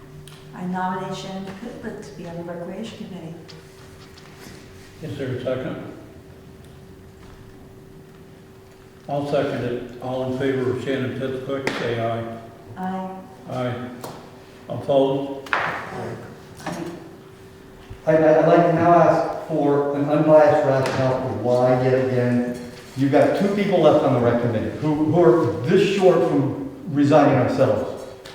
Why won't you put Shannon on? Somebody who's looking to serve her community, somebody who has experience, somebody who has knowledge, somebody who's already, a lot of what you're looking at on that line item that I gave to you tonight was done by her. She did it, not even being a member of the rec committee. She still stepped up and helped us find figures and find docs and find other things that we were looking for. Why won't you let her serve on the recreation committee for her town? I'm really, seriously, I would like an unbiased rationale for why you three who are voting her down won't appoint her. There's the camera right there. Look in the camera. Speak to your population. The town of Wallingford wants to know why she can't serve on the rec committee. Well, I don't know why I won't appoint. I do. I really do. Listen, shut up, listen. That, you know what? Please don't talk to me like that. Before I came on board, shortly before I came on the board, this whole thing started. One of the first meetings I came to on the board, the Conservation Committee came to us and was complaining that someone had gone into Stone Meadow with saws and shovels, was cutting down trees and stuff and building bike ramps without any authorization. It turned out it was Shannon Pitlick's children. So one of our early meetings, we spoke with the Pitlicks. And then pretty much the board felt like, okay, we talked to them, we've told them to stop, we'll just let it go. Shannon would not let it go. She proceeded to start this hateful media campaign against the town government, and it's gone on ever since. She constantly puts negative stuff about the town government on Facebook, on Front Porch Forum. And yes, you're right, she's done a lot from what I've heard as far as recreation. And I've really struggled when I heard she wanted to be appointed again. Because on one hand, yeah, she does have a lot of knowledge. But on the other hand, I feel like if I put her on this committee, I'm going to reward her bad behavior. She's like the kid in the candy store that doesn't get her way and throws a tantrum. And that's why I will not vote for her. So instead of looking at it like you're rewarding somebody's bad behavior, why don't you assume the best? And assume that at her core, she really does want to serve the community. And assume that at her core, she really does have the best interest of Wallingford at the forefront. And assume the best, that if she were to be appointed on the rec committee, that she would serve to the fullest of her potential, which I know that she would. So I've heard from you, you have somewhat unbiased rationale. What about you two? Why won't you appoint her? You know, This meeting's going long enough as it is. I'm gonna call a halt to this right now. You're getting into an area where you're asking people their personal opinions. If they wish to express their opinions, there's an editorial page in the Rutland Herald. I'm sure the Rutland Herald would love to publicize their comments, as I'm sure they'd gladly publicize yours. Everybody on the board has issued a vote on this. That's it. Please note.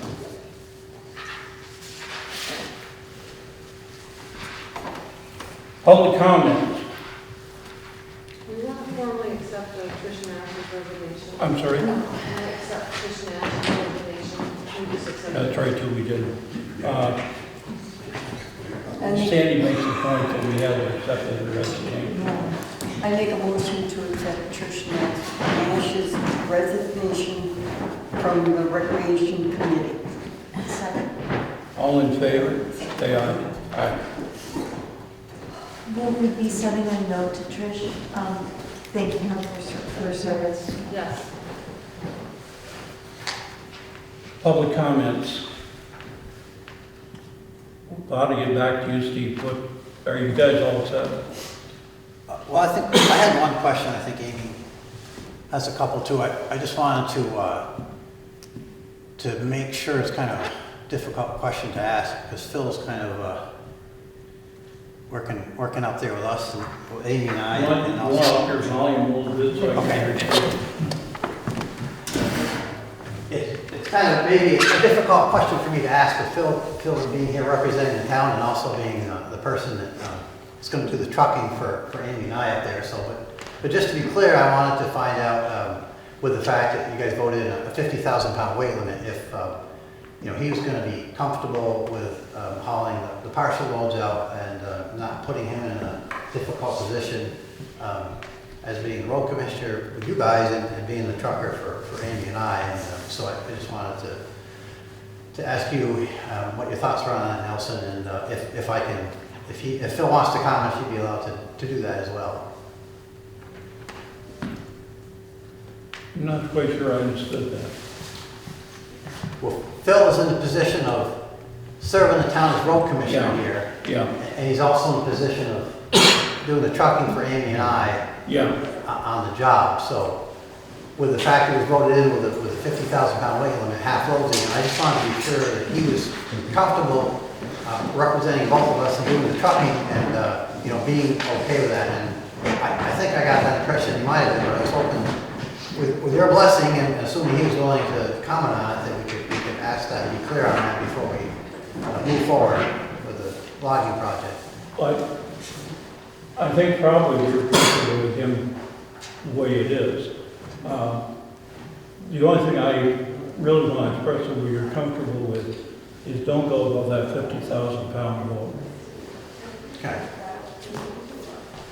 Yeah, that's fine with me. I have no issues. That's where it'll be. I think everybody's okay with it. Yeah. Okay, try it again. Public comments. Steve, did you have anything else to say? I think Amy, is Amy still there, or? I think Amy had a couple of things she wanted to add. Oh, okay, Amy? Amy, you still there?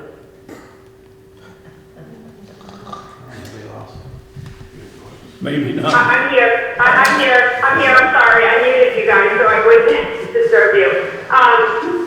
Yes, first, really briefly, I just want to thank Phil very much for thinking outside of the box here and helping us come up with a temporary solution. And I also want to thank Nelson and the members of the board that are helping this project go forward. So I really appreciate that. I brought up a question to Sandy, and I wanted to just get confirmation from everybody on the board. If the V-Trans does come up, to decide to increase the weight limit to 24,000, I just want to make sure that that is going to put me in the same category sort of as everybody else. Meaning if I need to bring something overweight, I would follow the same protocol, which is having that particular vehicle, file the overweight permit, and also provide their certificate of insurance, and everything would just be as it is for every other town road. I just want to make sure that that's what the board's position is going to be.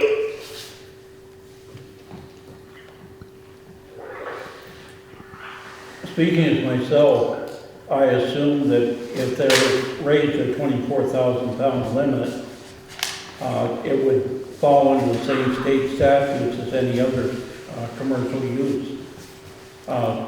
That's really about all I can tell you, is it would fall in as any other would. We would not be looking at you, I don't believe, as being a special case. Okay, that is great. That's what I was hoping that you would say. And then one last thing would be, and I do think this is unlikely, but in the event that the state does not increase the rating to 24,000, I'm going to have to come back to you at some point, because I'm asking the board, as a person who's owned a property and has paid a significant tax burden for the past 10 years, to please afford me the same access that everybody else in this town has in terms of the access to my car and to my property. I just want to bring that up in case we don't. Hopefully the discussion is going to be settled with V-Trans, but if not, we're going to have to talk about this more at that time. I think that's something we'll have to face at that time, but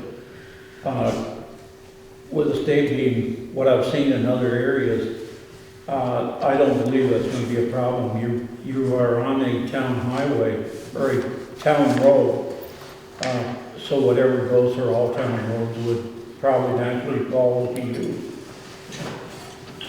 I'm talking about in the event that they don't raise the rating to 24,000, which I'm hoping is not the case, but just asking the board to, if that is the case, to allow me to open this discussion back up so that I'm not the only person in this town that is limited to this 16,000 pound restriction to my property. Well, I can't say that the 16,000 pound limit on there will be altered. I mean, that's state law. But as far as getting your normal services, you're in the same position as any other resident.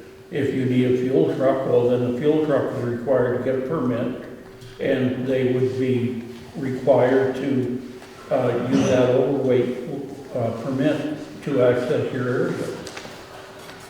Well, but I'm not in the same position as everyone else, because I could not do a logging project.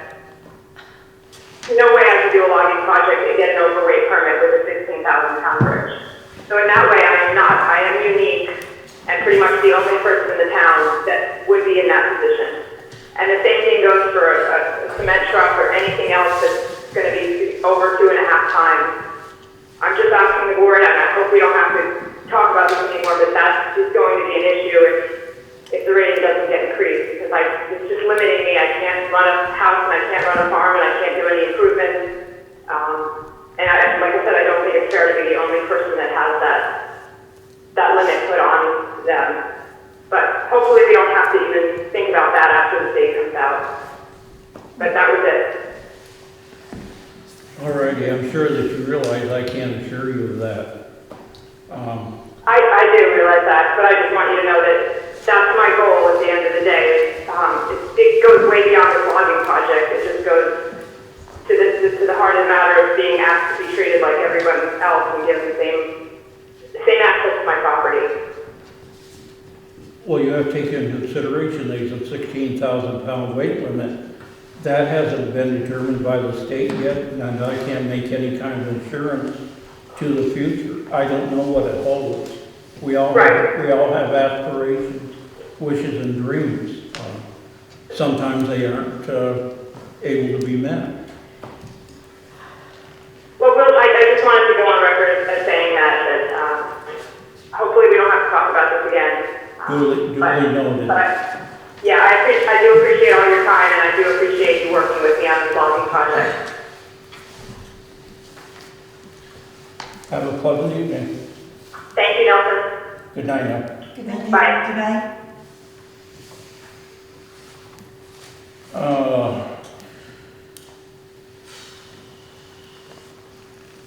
Fiscal year, I take no other comments.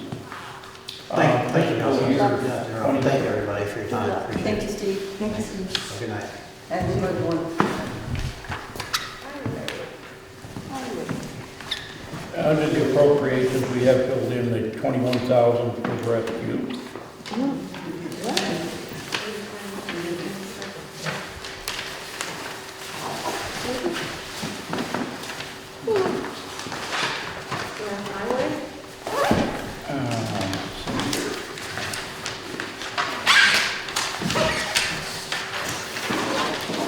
So Nelson, did you say appropriations? Well, highway. Or town Highway Department, Highway.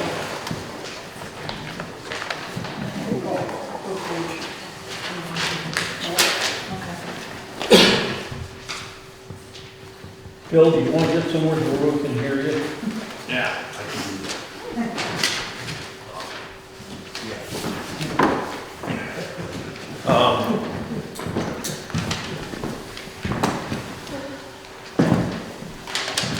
Town garage expense, I guess that's what we're starting on, number one. Right. In my book. Top of the list. Budget year 22, we had 9,500, I believe. Yeah, I added a percentage to these for what I feel the cost of living is gonna be different, what it's gonna cost to maintain things. And believe me, this is just a number, I added 30% just as a number to these. So I'm open to all suggestions on this, because I know I'm high on some, maybe and low on others, but, because I don't know what, when you say garage operating expenses, what is included in that? Heating oil, I'm sure the maintenance of the roof, floors, electricity, I don't know if that's all part of it. She's nodding. Yeah. The costly. But okay. So, a percentage is, the heating oil alone has already gone up a third, over a third.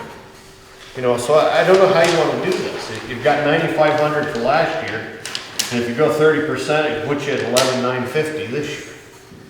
I don't know whether I'm right or wrong. I'm just trying to balance this out, that's all. You know, some of it's probably not gonna use the 30%, but some of it's gonna use all of the 30% when it comes to buying other things. So I added a 30%, which makes that 11,950, 11,950 bucks, or 850 bucks. Make up your mind. What's that? Make up your mind. What do you want?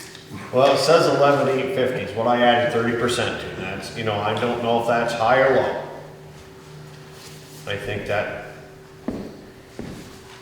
may be an average for what it's gonna be. And which one are we on, Phil, what number? Town, 5301. 5301. Yeah. Operating. So are you going with that here? That's what I'd like, yes. 850? 11,850. Is that under budget? Putting that under budget, 1150? Yeah, that's the estimated for 21, 22.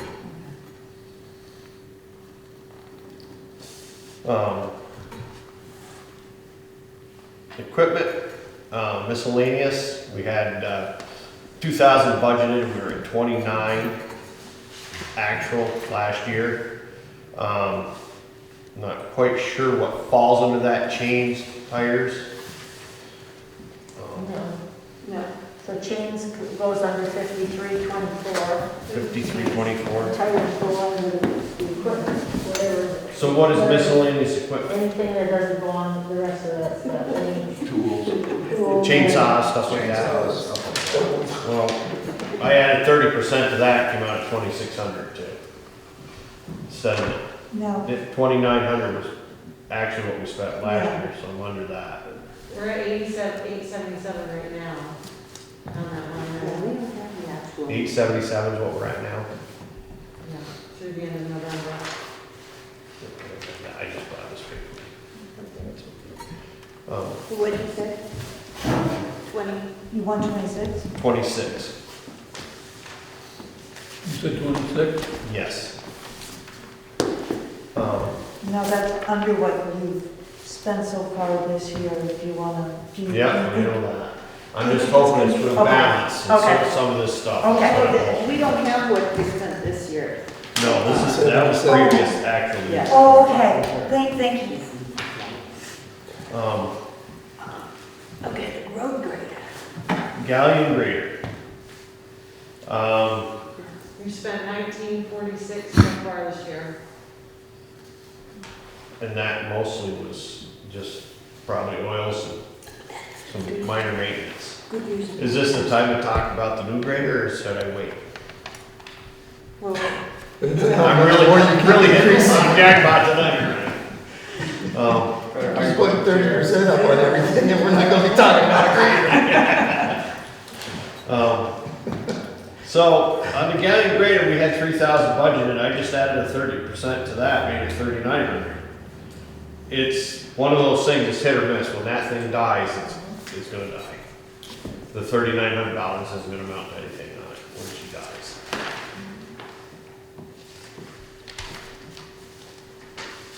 The Caterpillar backhoe, we use it other than tires and maintenance. I don't see a lot of issues with that, so I flat rated that at 2,000 again. Sanders and plows. We have one new plow basically last year. And the year before we got a new 10-footer for the 1 ton. And the sander, we've got a spare down there now. Other than maybe a chain or something for a sander, I see no reason to really go crazy on that and leave it at 2,000 because of I think we're pretty well set with that stuff. Hired equipment. Presume that's mowers and stuff like that. plowing, it's snow plowing, it's grading. You know, when we worked out with Mount Holly to do some grading over there. Oh, yeah, okay, And I yeah. spoke with them late last week, and they said to budget 2,600 for plowing and 250 for grading, and then it's whatever you want to do for mowing. The gentleman that we have used will only be available for 80 hours. He Yeah. won't do 40 hours. Yeah. He'll have the same price. And he was $100 an hour. Yep, and that's, him, you know, operator and mower. Yeah. I know in the past we used Fairfield, and it was $100 an hour. Yeah, Just the yeah. mower, and we would have to, you know, obviously, a road crew member would. I just don't know if the town wants to put that kind of money into mowing. That'd be that's 8,000 alone Well, for mowing. he's thinking of retiring. He said he would do 80, but he's not gonna do 40. I know last year, there was a discussion that 40 hours was not enough. That No, it's not. Charlie said, in the years past, 2 weeks did the whole town. So that's why we had talked about doubling the mowing this year. For what time, and I think Steve will vouch for this, what time he had in last year, I was not impressed with what he did. I don't know if anybody else went around and looked. You're the only one I've heard negative, Phil. Yeah, I've heard Okay. positive things. Everybody in town that I've talked to. Well, that's thought good. he did a nice You can job. just see things differently then. You know, if he's good, that's good. And everybody's happy with him, that's what we want to get. Yeah, but are we gonna? People in town anyway were happy with him. The problem is it was just not enough time, 40 hours, So don't cut it. Yeah, I think we need to do the 80. Yeah. what was the figure then, if we go with like 8,000 for mowing? Because that's would be $100 an hour. Yeah, be 8,000 for mower, another 3,100 for Mount Holly for doing grading and snow plowing. So that puts a. So you're bumping it from, I just lost my. 76 to. 76 to, To 11. you know, between 11 and 12. Yeah. Don't we plow for some, like North Clarendon or something? Not Holland. Or we both trade off something? No, 8,000 will take it this summer. There's two little partial pieces of road off 103 by the railroad trestle on each side of it. Yeah, 8,000. 3, 4, 31? Mount Holly plowing and grading, so that plan would be 11,000 if you wanted to double your roadside line. Yeah, you want to put 12,000 in the budget. 12,000. Yeah, 11,000 will just barely break even. Okay. Like, actually, it's short. Okay. 12. And what's diesel? Diesel fuel. Well, Not gonna get any cheaper. oh, you know, it's, I flat budgeted at 25,000 because we came in around Yeah. 9,500 the year before, so I can't believe it's gonna, I know we're running, well, we ran 3 trucks last year, so 15. So we're about 9,500 short difference. So, 2 years ago. 2 years ago, yes. We're at, Yeah, we haven't finished this year. we're at 17.5 now in diesel For this year. for this year. So we'll make up to 25. Yeah, you'll get the 25. I flat budgeted that, This year, figuring that we just kind of started in July. We're sneak up to through with it. 17. 75. Maybe we should add, I don't know. I was kind of hoping it would go down just a little bit here, break sometime, but it doesn't look it. I'm open for input. Gas is like $1, over $1 a gallon more now than it was a year ago. So. Oh yeah, we're $1. I think diesel's more than that. If we think we're at 17 now, do we need to put in, like 30,000? Yeah, I'm just gonna say, if you're gonna add it that way, you're gonna need 30. I think maybe we ought to maybe put 10% Strictly on just that. the equipment or Make it is it 27.5. equipment and 27.5%. Diesel fuel, 27.5 on that. 27.5. 27. So what are we putting Is out? that diesel fuel 27, strictly for the 27, equipment, or 500? is that also included with the garage? No, that's just the equipment. Just the equipment? Yeah. Gasoline, we spent 800. I flat rated that at $1,000. It probably should be 1,200. What did we this year? We're at 863 right now. Yeah, 12. 1,200. Tree service and landscaping. I bumped that 30% just because I know we have a few trees that need to go on Granville and a couple other places. So I bumped that to 3,250. 3250? 32,500. Winter sand. Winter sand, I bumped that a little bit. I bumped it to 38.1. I probably could have bumped it a little more, but I know we had a carryover from last year. So I'm thinking, And winter salt. that I bumped up, because one of these years that's gonna take a jump. I bumped that to 65, put 30% on that. I think we were at 55 for a total from last year, weren't we? I know we went over one year, didn't we, a little bit? On salt, What do approximately. we do sand or we? I don't know. So what number for winter sand? 38.1? 38.1, Is that for the, okay, yep, 38.1? yes. Didn't we run over on rock salt last year, was it, or the year before? I think it was the year before. Yeah. 38.5 at the end of.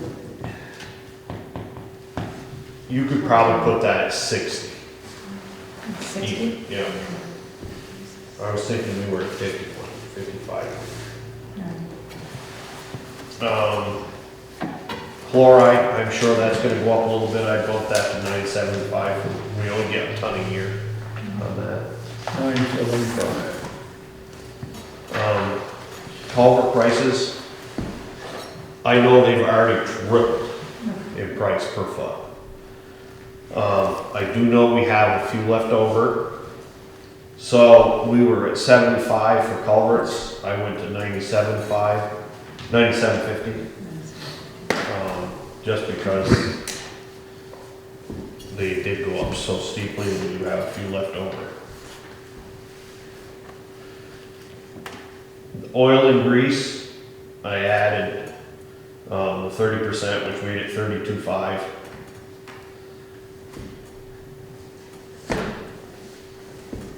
$32.50? Yeah. Gravel budget, I added 30% to that too, put it to 107,500. Is that going up 30%? Do you think? I'm just asking. What's that? I'm just asking, is rocks going up that much too? Oh, yeah. And it's. Yeah, they just, pipe increased at least $1 a ton this year, and they're gonna go up another $1 a ton next year. They just crushed it. And I know South Wallingford limestone is going up. So what that end up being? What was your figure on that then, Joe? 107, I was 30%, came out to 107,500. The same thing with the blades and chains and shoes, because it's steel, I added the 30%, came out to 32.50.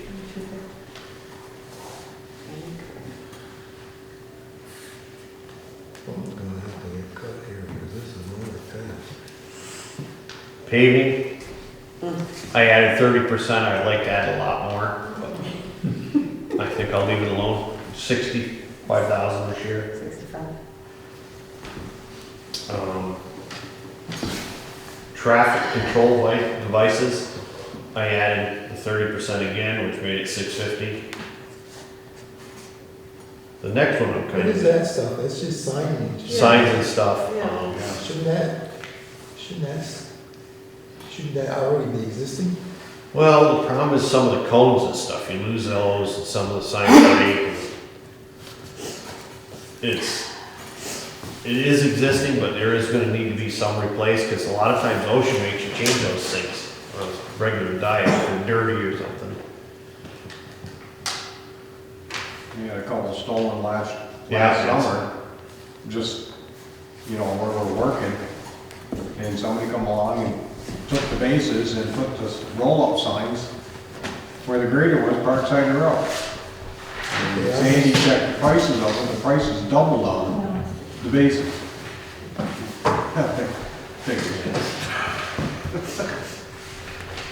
I don't know anything about the uniforms. I thought we were out of those. Do we do $250 a quarter? We just do the quarterly thing. Oh, So that would be Change $3,000? the name of it, yeah. so that's, what's it, 15, not $3 grand? $3,000 for I'm not sure what that is. It was 1852, and we had 15, so what's, I don't know what that should be, because I'm not, So they get 500 each a year.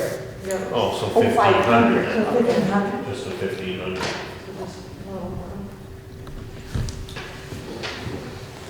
Special projects, that's, like planking and bridges, I added the 30% to that, but I don't know if we need to do that this year, because I'm not sure what we have for special projects, Well, I leave mean, it at 2,000 maybe. If we're gonna take all the special project money this year, and we're not cleaning the storm drains, maybe we should make sure. Yeah, so we probably better leave the 26 in there. So Why don't we level fund it? Okay. We can level fund it, it's the same thing. That sounds good. Okay. 2,000. 2,000? You know, 2,000. Yes. Kenworth truck. Both Older one. we had 5,000 in for one and 4,000 for the other. I raised it $1,000 because I'm not sure, when you say truck, does that include the tires on them? Like this year, we spent 2,500 on just tires on one truck, so I raised it $1,000 a piece, that's all I did for So that. 6 and 5? 6,500, or the 30%, 6,500 and 5,500. Because, like I said, tires are just crazy.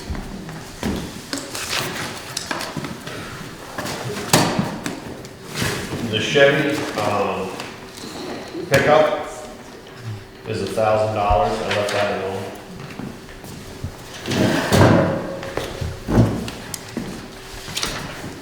municipal road grants, I don't know a whole lot about that.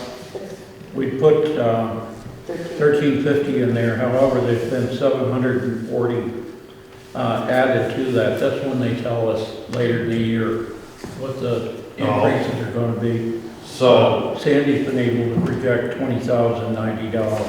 2090. Right. What did we decide on 5338, the Chevy truck? $1,000, I just flat rated that. Okay. Dodge Ram, I presume that's paid for. That's what that last payment is on that. So, I would probably put in $1,500 for tires and brakes on that. I know Steve just did brakes on it. They just did brakes on it, but the On tires. front. Oh, no, all the way Oh, around. you did them all there? Yeah, the back one was worse than the front one. So it's a possibility we're gonna have to do those tires and stuff. Yeah. The milk loader, I just put in the payment, I presume that's all we're gonna need.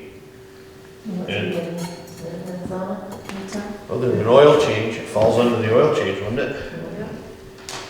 So how much? Other than, I don't think there's no cutting edges needed. I'm trying to not spend anything where I don't need to on it. And the same with the excavator, I don't think there's anything needed on that, is there, Steve? Nope. That's the oil change, like I said. Those are just gonna be the payments, unless somebody sees something I don't see. Are we gonna do anything about a trailer for the excavator? Yeah. He wants a grader, now you wanna give him a Well, I trailer mean, I still want it sitting on the side of the road for 3 weeks. I moved it all summer this year. But it does sit on the side of the road a lot. Yeah. And I move it when I can, as much as I can. I think, as much as I'd like to sell a trailer, but I think we've probably got budgeted enough this year. Yeah. I think I'll just plan on moving it again next year. Well, I think that's all for me. Unless there's something, another thing, I guess. I'll probably spend enough. 5337, what was that come up to? That was the 16. 5,500. 5500.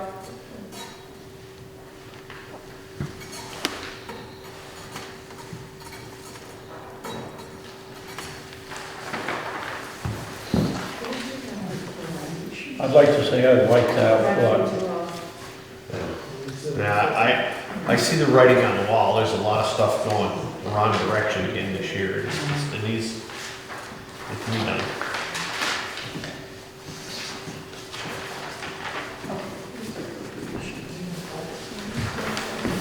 What's that? Well, that's where I'm going next. I got a list of stuff over there on another page for the grader. I did make a phone call. I think probably most of you know, I talked to Jordan, or Southworth Milton, on just getting a ballpark price on a grader. Roughly 300,000 is gonna come in under that for a grader, equivalent to what we have, all-wheel drive with a wing. I didn't do any fine tuning of anything on it, just a rough idea, so you would have, the select board would have something in their mind. The issue with it is, it's gonna be 6 months to a year out minimum. So if things get worse by spring, he said it can be 18 months to 2 years before you get a machine, if you don't think about it. He said, when you get serious about it, first we'll have to put it out to bids, get some firm pricing on it, if it's something you're thinking you're gonna do. I know some of that money you're gonna put out to a vote on that, whatever that bond, not a bond, but a CD that was out on that. So that's just food for thought on that. I'm not sure what you'd like to do with it, but it's gonna be like the 1 ton. The longer you wait, the less we're gonna have. And if one of ours does go down, because it is going in to be 22 years old this year, we're gonna be without a grader and leasing somebody's. You Probably. said if it was running, it could give us 25,000 as a trade-in. If it's Yes. not running, it's scrapped. It's scrapped. Scrap price. So it's one of the things that it went too far. Didn't get rotated enough to get any money back out of it. It's been run too long, but. Should we try to get some hard and fast numbers that we can present to the voters? There's 3 people that carry graders. John Deere, Southworth Milton, Cat, and Case. And those are basically the same 3 we always get prices from.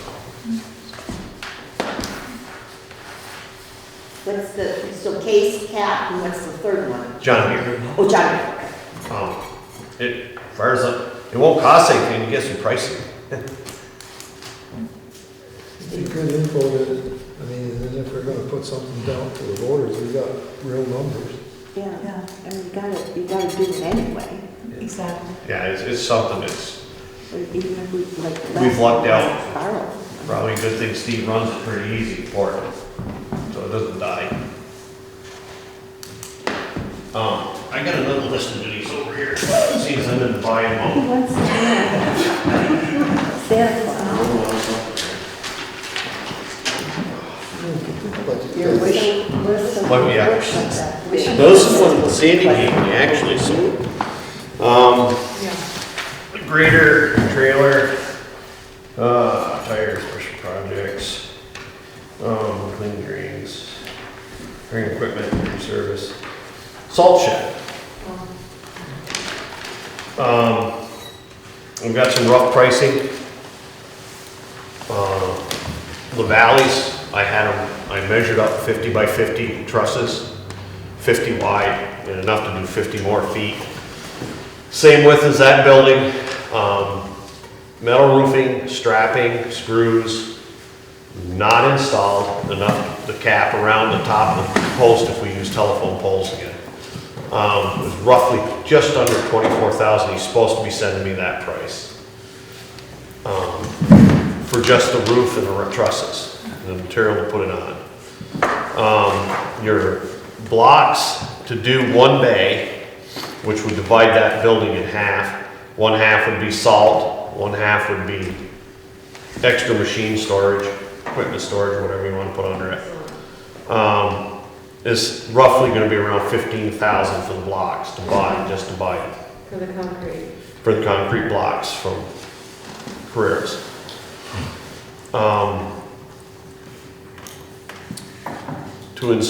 The telephone poles and the labor to put the roof rafters up and truss it and put the roof on, I'm gonna give you a rough idea of 25,000. You said 25 or 45? 25 25. for labor, because that's something that, one, we're not set up to do. Setting 50-foot trusses is just something that you need a regular crane to do that with, and enough men to do them and be done with it. So probably with miscellaneous with that, you'd probably end up being somewhere around, somewhere 75 and under, I would guess. To get exact hardcore pricing. 75,000. 75,000. Total. Total, yeah, it should be under that. Yeah. What are you gonna do for a floor? What's that? What are you gonna do for a floor in it? Just dirt. Just dirt? Yeah, gravel, compact gravel. I don't think you wanna put too much other in there. I don't know if you're gonna get into issues with the state. I don't know. The old building has pavement in it, Yeah, and that's held up really well, actually. I was quite surprised. But I don't know how I pavement. don't know, yeah, that was long before I can remember. That's been in a long time. Would you run into a problem with moisture if you didn't have a floor? I don't, it's hard to tell in a floodplain. You know, it's with water and ground. No, I don't think so, because we don't have the sand, we don't have an issue with the sand getting moisture in it, to speak of, once it's in the shed. But I think that's probably about all I had, I think. Let's see, it's on the back page. Yeah, I think that's all I had for the select board. Sandy, do I have anything else?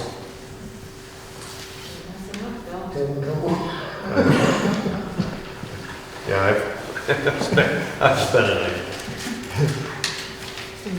So is this something that we would need to get an engineer, plan for? You know, if we went out to the grant applications, and are we gonna need like an architect or engineer plan for the grant application and for going out to bids? And how do we go out to bid on something like this? Oh, yeah, I have to go bids. Well, we need a plan, we need like, you know, a proposal to, so we're all bidding on the same thing. I know Dick Bully did the original one. And I don't think he set the roof rafters, but I think he did the posts and the purlins on the top, tying it together. And I think somebody, well, I know the town didn't have anything to set those truss rafters. I don't know who set them. Yeah, you have a crane. You've got to have enough crew to put the strapping onto it and make it stay. I mean, is this something like, you know, a retired architect can do, like documents? I don't know. I don't know what you need to get into for a design on that. Although we have to. I think you have to do the concept that we were looking at a pole, basically a pole barn building. Yeah. You have to do the design. Basically, we're adding on to the big sand shed that's down there. We're just adding on to the end of that out toward the railroad tracks. Yeah, just extending it. It's a matter of just basically copying what's there.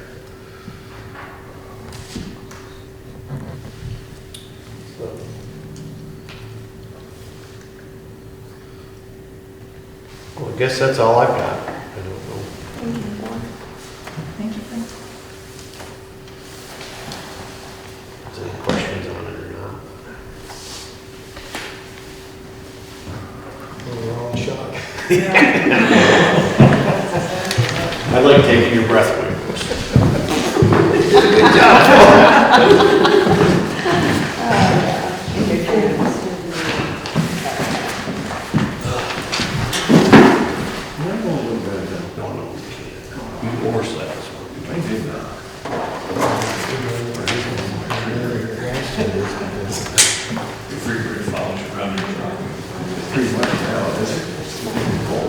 We jumped over the revenue augmentation trust. We're gonna do we finish appropriations? We should do appropriations, Gilbert Hart Library, 38,000.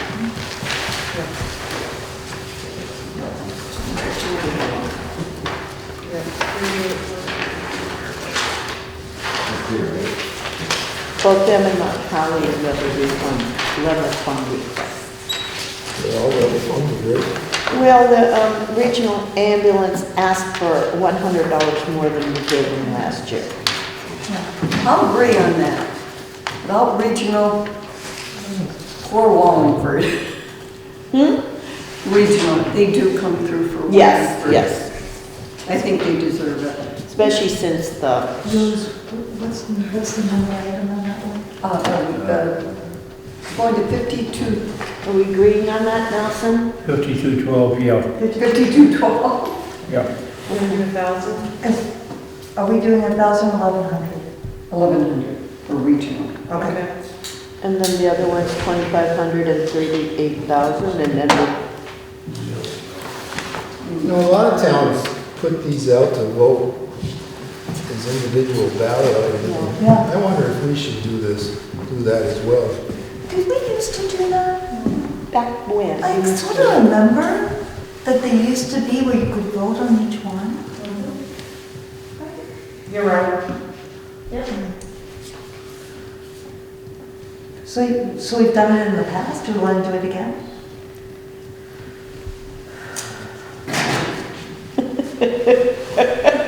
Was that a sigh over there?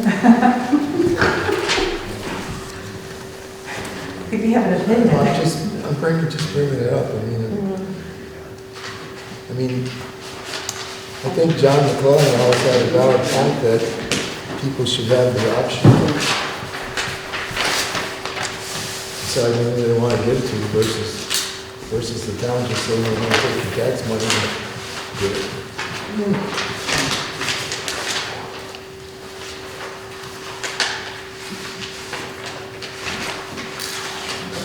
Might help get a budget passed and Yeah.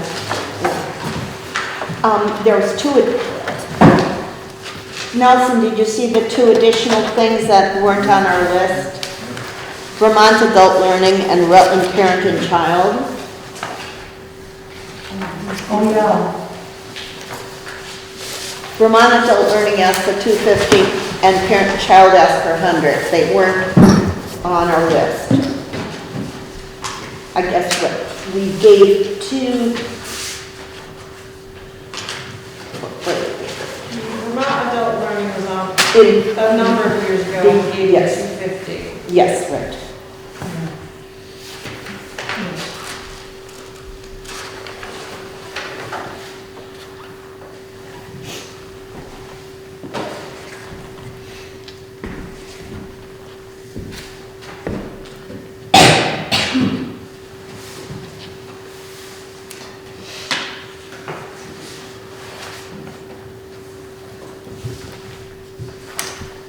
We're good on that then.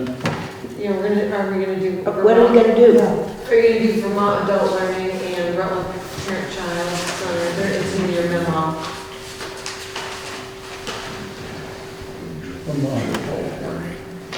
It's in your memo. It's not on the list because they haven't been funded for a couple of years. What they asked for. Yeah, Vermont Adult Learning is actually $250 and Rutland Parent Child Center asked for $100. I say yes for what they asked for.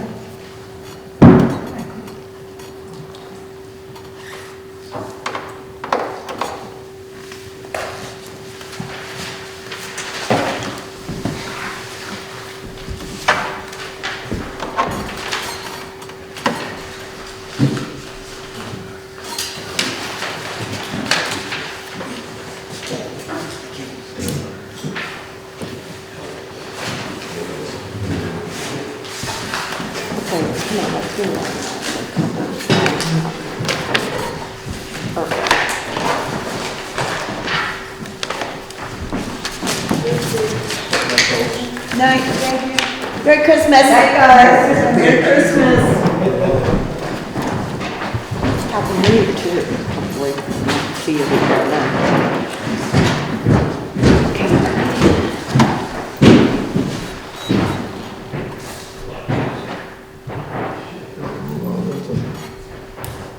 Are we on ARPA?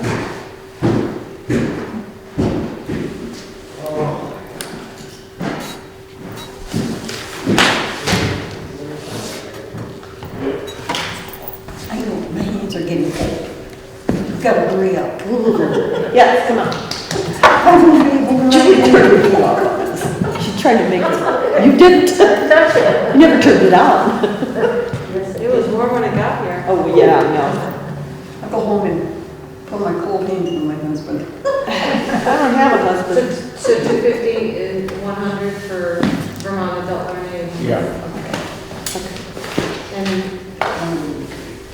so we also see that DLCT and Rutland Regional Planning also came in with their dues. They're up, each up slightly.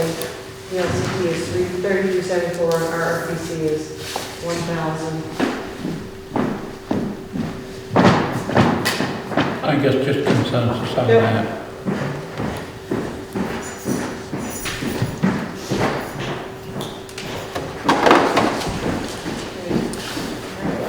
On the ARPA, these, the 7 people Yep. you and Bruce- listed here, those are the only ones that, Yep, Yeah. Bruce Dobbins is here.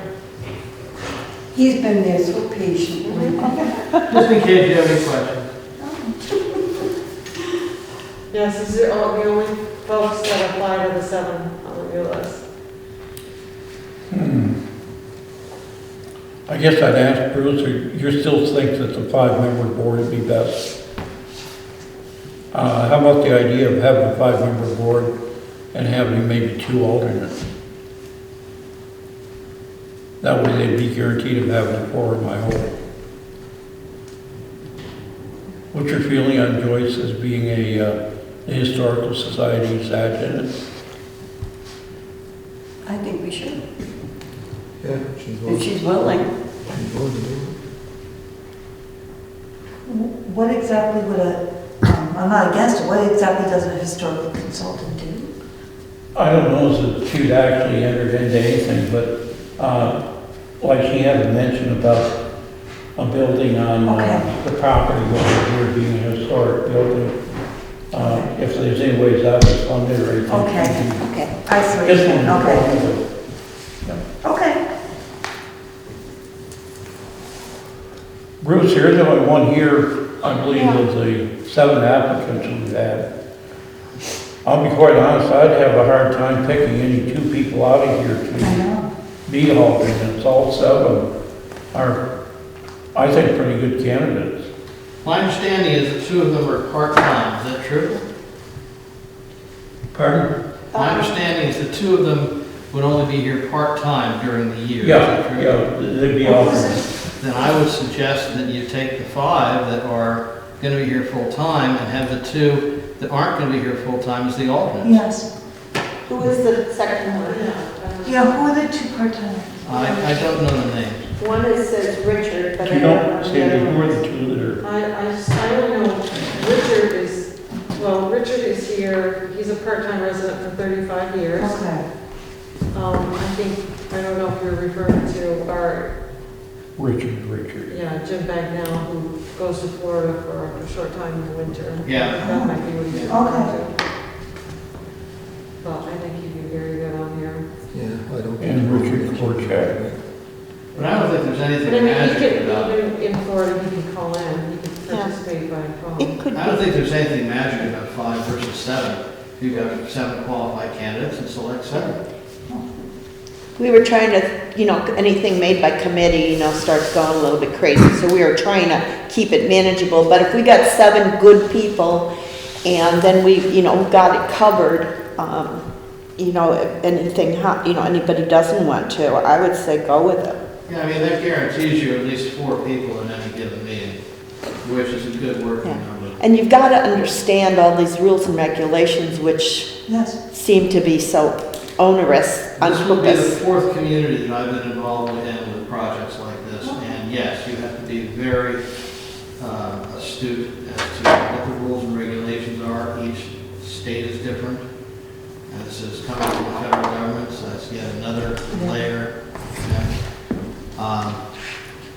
And we want to make sure that we get the input from all of our departments that are actually providing, for instance, utilities to the town. I'm sure they have a list of things that they need and can give us a prioritized list of what their requirements are.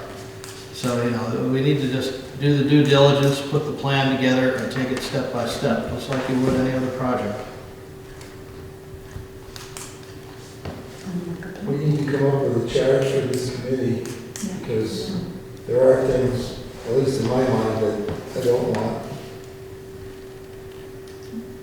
Yeah, Bruce, and the big thing is, you've got deadlines that have to be met. So part of the charge has to be, how are you going to get to those deadlines, and what are the key points where decisions have to be made along the way?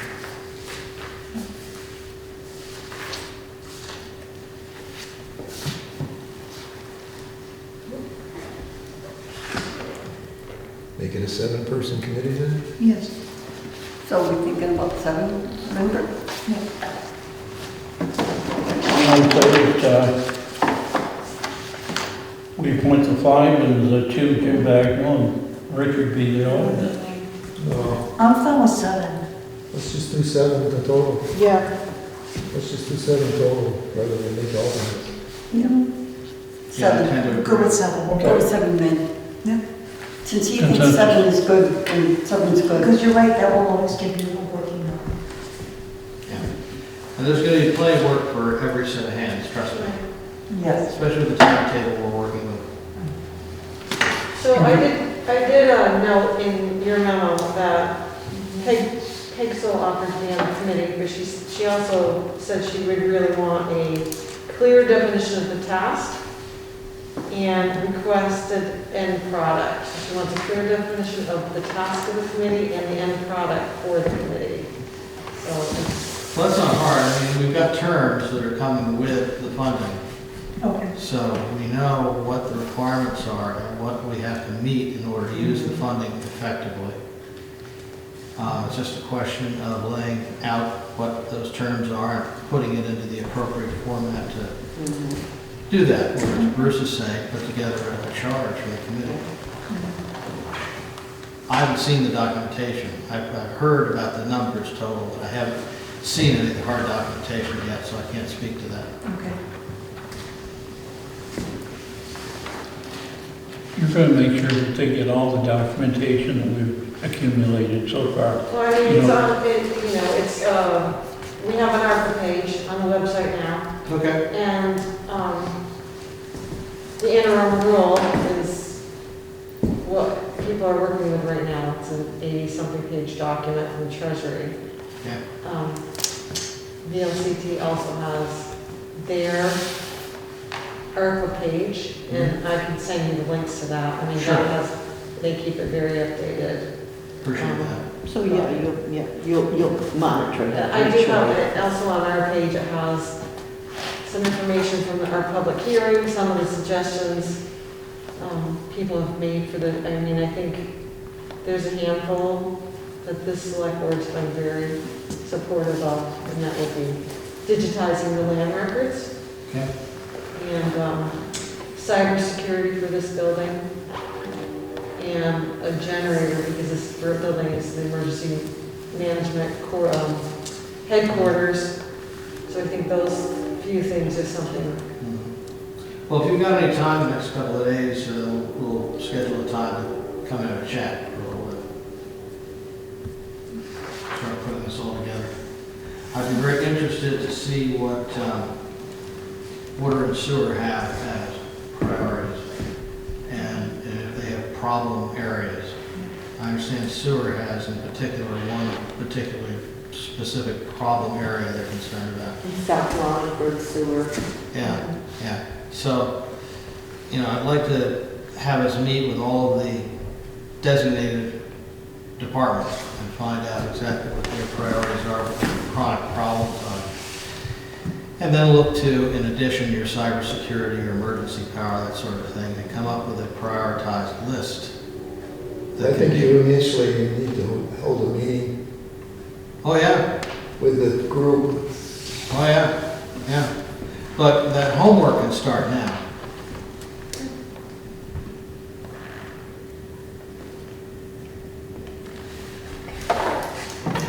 You'll let everybody know that they- Yes, I will. Thank you. They've been appointed. Okay, let's go right. I think a couple things that you're gonna need to do is formulate some kind of an application process. Once you've determined that, say like the sewer, or a water main may be looking at a portion of it, I think probably an investigation of what actually they want to do for those mains, like, is the, perhaps North Main Street, that water main might be 125 years old, and it might well fall into the categories. I think those are the kinds of things that we're looking for to come out of the committee. Absolutely. That, perhaps a third of the funds could go into that type of a project. Just kind of give us an idea where certain allotments can go. Yeah. I'd like to be proactive on this in that even if there hasn't been a chronic problem on a particular line, if that line has a large amount of age on it and statistically you can expect it to go within a period of time, that's something that needs to be part of consideration. And that should also place it in whatever appropriate level of priority it is when compared to all the other projects. I don't think we have any lead supply lines, for instance, for water in town, do we? Do we have any idea whether or not we have any lead supply? I don't think there's any lead. I'm not sure. No. I don't ever remember Maureen talking about any lead pipes. Yeah. Well, I'll ask the question, because if there is, that's something else that we might want to take a look at. But again, once we get the data in and we look at the reality of what we're facing with the infrastructure, then it's not going to be too terribly difficult to put a prioritized list together. I'll be interested to see if we can, somewhere along the way, utilize beyond our ARPA funds to match other, say the water or sewer projects are beyond what we even have the ARPA money for, if we can leverage some of these other resources. Absolutely. Because I've been hearing mixed things about whether you can use ARPA funds as local matches for when you leverage. I attended a few webinars and I'm getting mixed signals. It sounds like sometimes you can and sometimes you cannot. Well, that's a very good question. Since you brought it up, we may as well bring it up now. What's the sense of the select board concerning participating in matching grants? For instance, if the select board had to come up with $20,000 to match a grant of $150,000, would the board be willing to consider that? The answer is yes, then we look one direction. The answer is no, then we look another direction. I'm not asking for an answer now, I'm just simply saying that's something that you need to consider moving forward, because some of this money may come with conditions.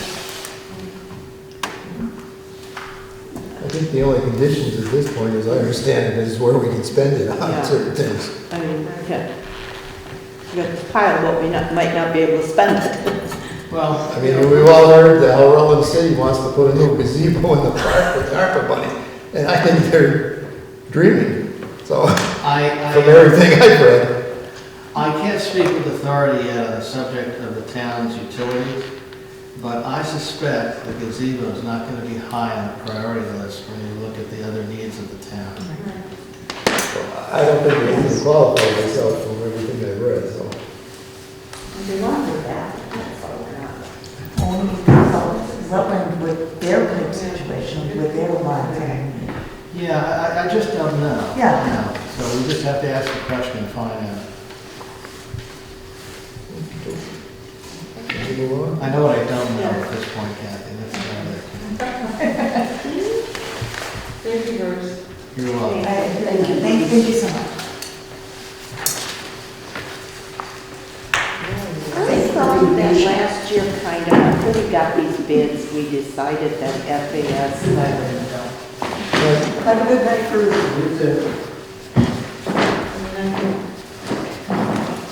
Mowing bids. I thought we decided that FAS came out the best, and we weren't even going to pursue other ones. Yeah, they've done a good job with mowings and stuff. And they're super local and. Yeah. I think overall, we're still the low cost bidder. Yeah. Although this John Janowski, I don't know that he's got $35 for the cemetery per mowing. I don't think that that's right, looking at the other ones. Because they just come out the best, and in my way of thinking.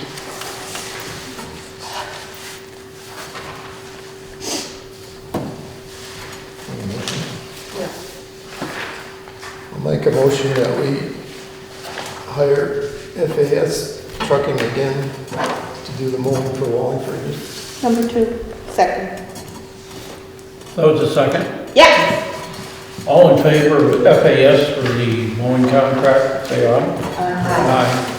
Any opposed?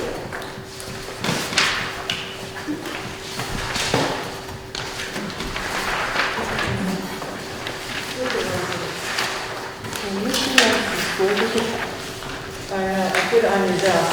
Okay, that can Liquor license, you have Camara's application in front of you, somewhere.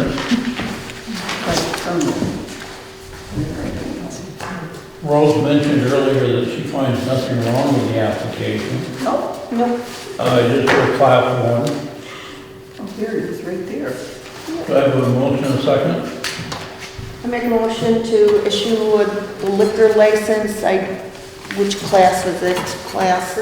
First class liquor license to Mama Tamaro's and Familia Family Restaurant. I second. All in favor, say aye. Aye. Any opposed? Mama, two married are good.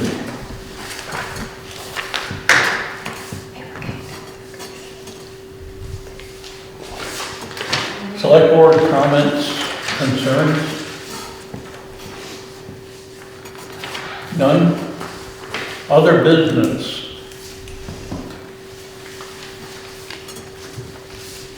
So we had an $800 estimate from Durable Home Products for the gutters.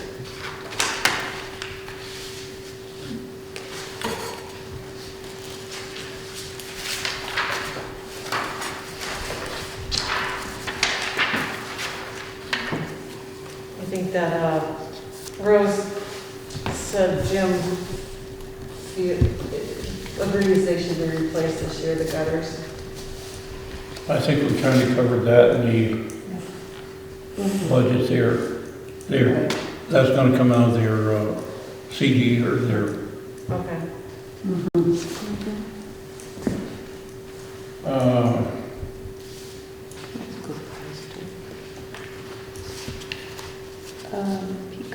I was surprised to see Amy retire so quick. When she was over to the lake, she never mentioned about any act of retiring. you're gonna find a number of your state workers are looking at retirement. Yes. Largely because of the controversy over their retirement thing. Oh, okay. It's about pension. Because she was nice. She was really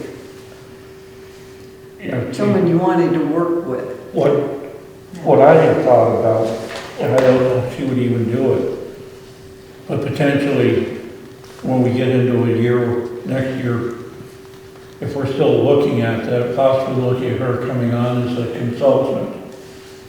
You know, she might be willing to, they're looking at money in their budget and everything for it. That's right. She would be a person that I would think would be up on that. That would be a good idea. I think we're probably good with that for now. Right. The elevator services provide us with a schedule of their service fees and stuff. Is that just basically saying we'll get a discount if we pay them a commit? Yeah, for 3, 4, 5 days. I think we're in the hook for enough. I mean, when did we last get it?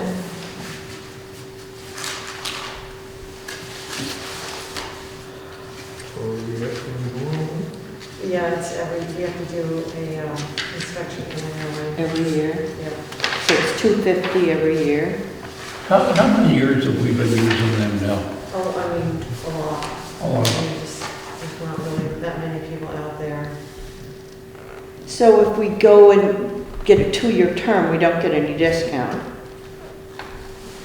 So, I don't understand. I guess it's kind of like then we would automatically get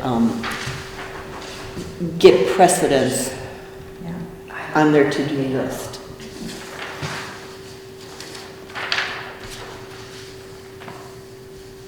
I guess first of all, are we in agreement that we're going to remain with this? Yes. Well, why not? They're offering 2 years, no discount. 3 years 5%, 4 years 10%, 5 years 15% off annually off of our rate. Ideas? How long have we done business with them? I mean, as long as I've been here, and If we don't see about changing companies, we get a bigger discount for the more years that we're involved. If we think we're gonna use them for 5 years, maybe we go with the 15, but what does everybody else? We don't have to pay it, do we? I mean, Says it's no just, prepayment oh, is I'm sorry, required. I must not gotten that part. So we just have It's to, on the front page. we just have to contract with them. That's right. That's all we're asking. Yeah, no prepayment is necessary. No, it's just a simple question, are we in for a little or in for a lot? Well, Do I have a motion? What have we decided on, 4 year, 5 year, 3 year? My personal thought would be 5 years. yeah, I mean, We have at least 7. 50% annually, that's a good thing. yeah. I make a motion that we sign on for 5 years with Vermont Elevator Inspection Services. I second it. To obtain their nice discount. Okay. That was for 5. Yes, I said 5. And your second? Nope, I seconded Your it. second. Yes. All in favor, say aye. Aye. And they said we could use the school. Yes. Wow. And we're all aware that we have an okay request for using the gym. That's good. Yeah. And last but not least is Michelle Cannon's, That is a beautiful letter, I just want to say. Yes. It is, Standing on it, like, see, Dan, did you write it? I could tell. No, it is very, very nice letter. And I really, yeah, I think that's really good. Yep. so I think that's If we another, sign that letter, I signed it. Wilson signed it. But I knew it sounded more like Sandy. Julie's Barbieri, the Historical Society, she was wondering about getting the building in the back, that little, garage out there. yeah, is that kind of like something that we should ask her about? Michelle and I had a conversation about that. There's a building in the back of the lot, the building, and What Michelle's comment back to me basically came down to is, tell Joyce that she'd be more than glad to talk with her. oh, okay. So we can convey that to Joyce. got some That's historical good. significance, I guess. They know how we really were that building, their shed, whatever it is. Yeah, Michelle was unaware that there was any interest in it. But she would just like a little more to know about it. Sure. And she would,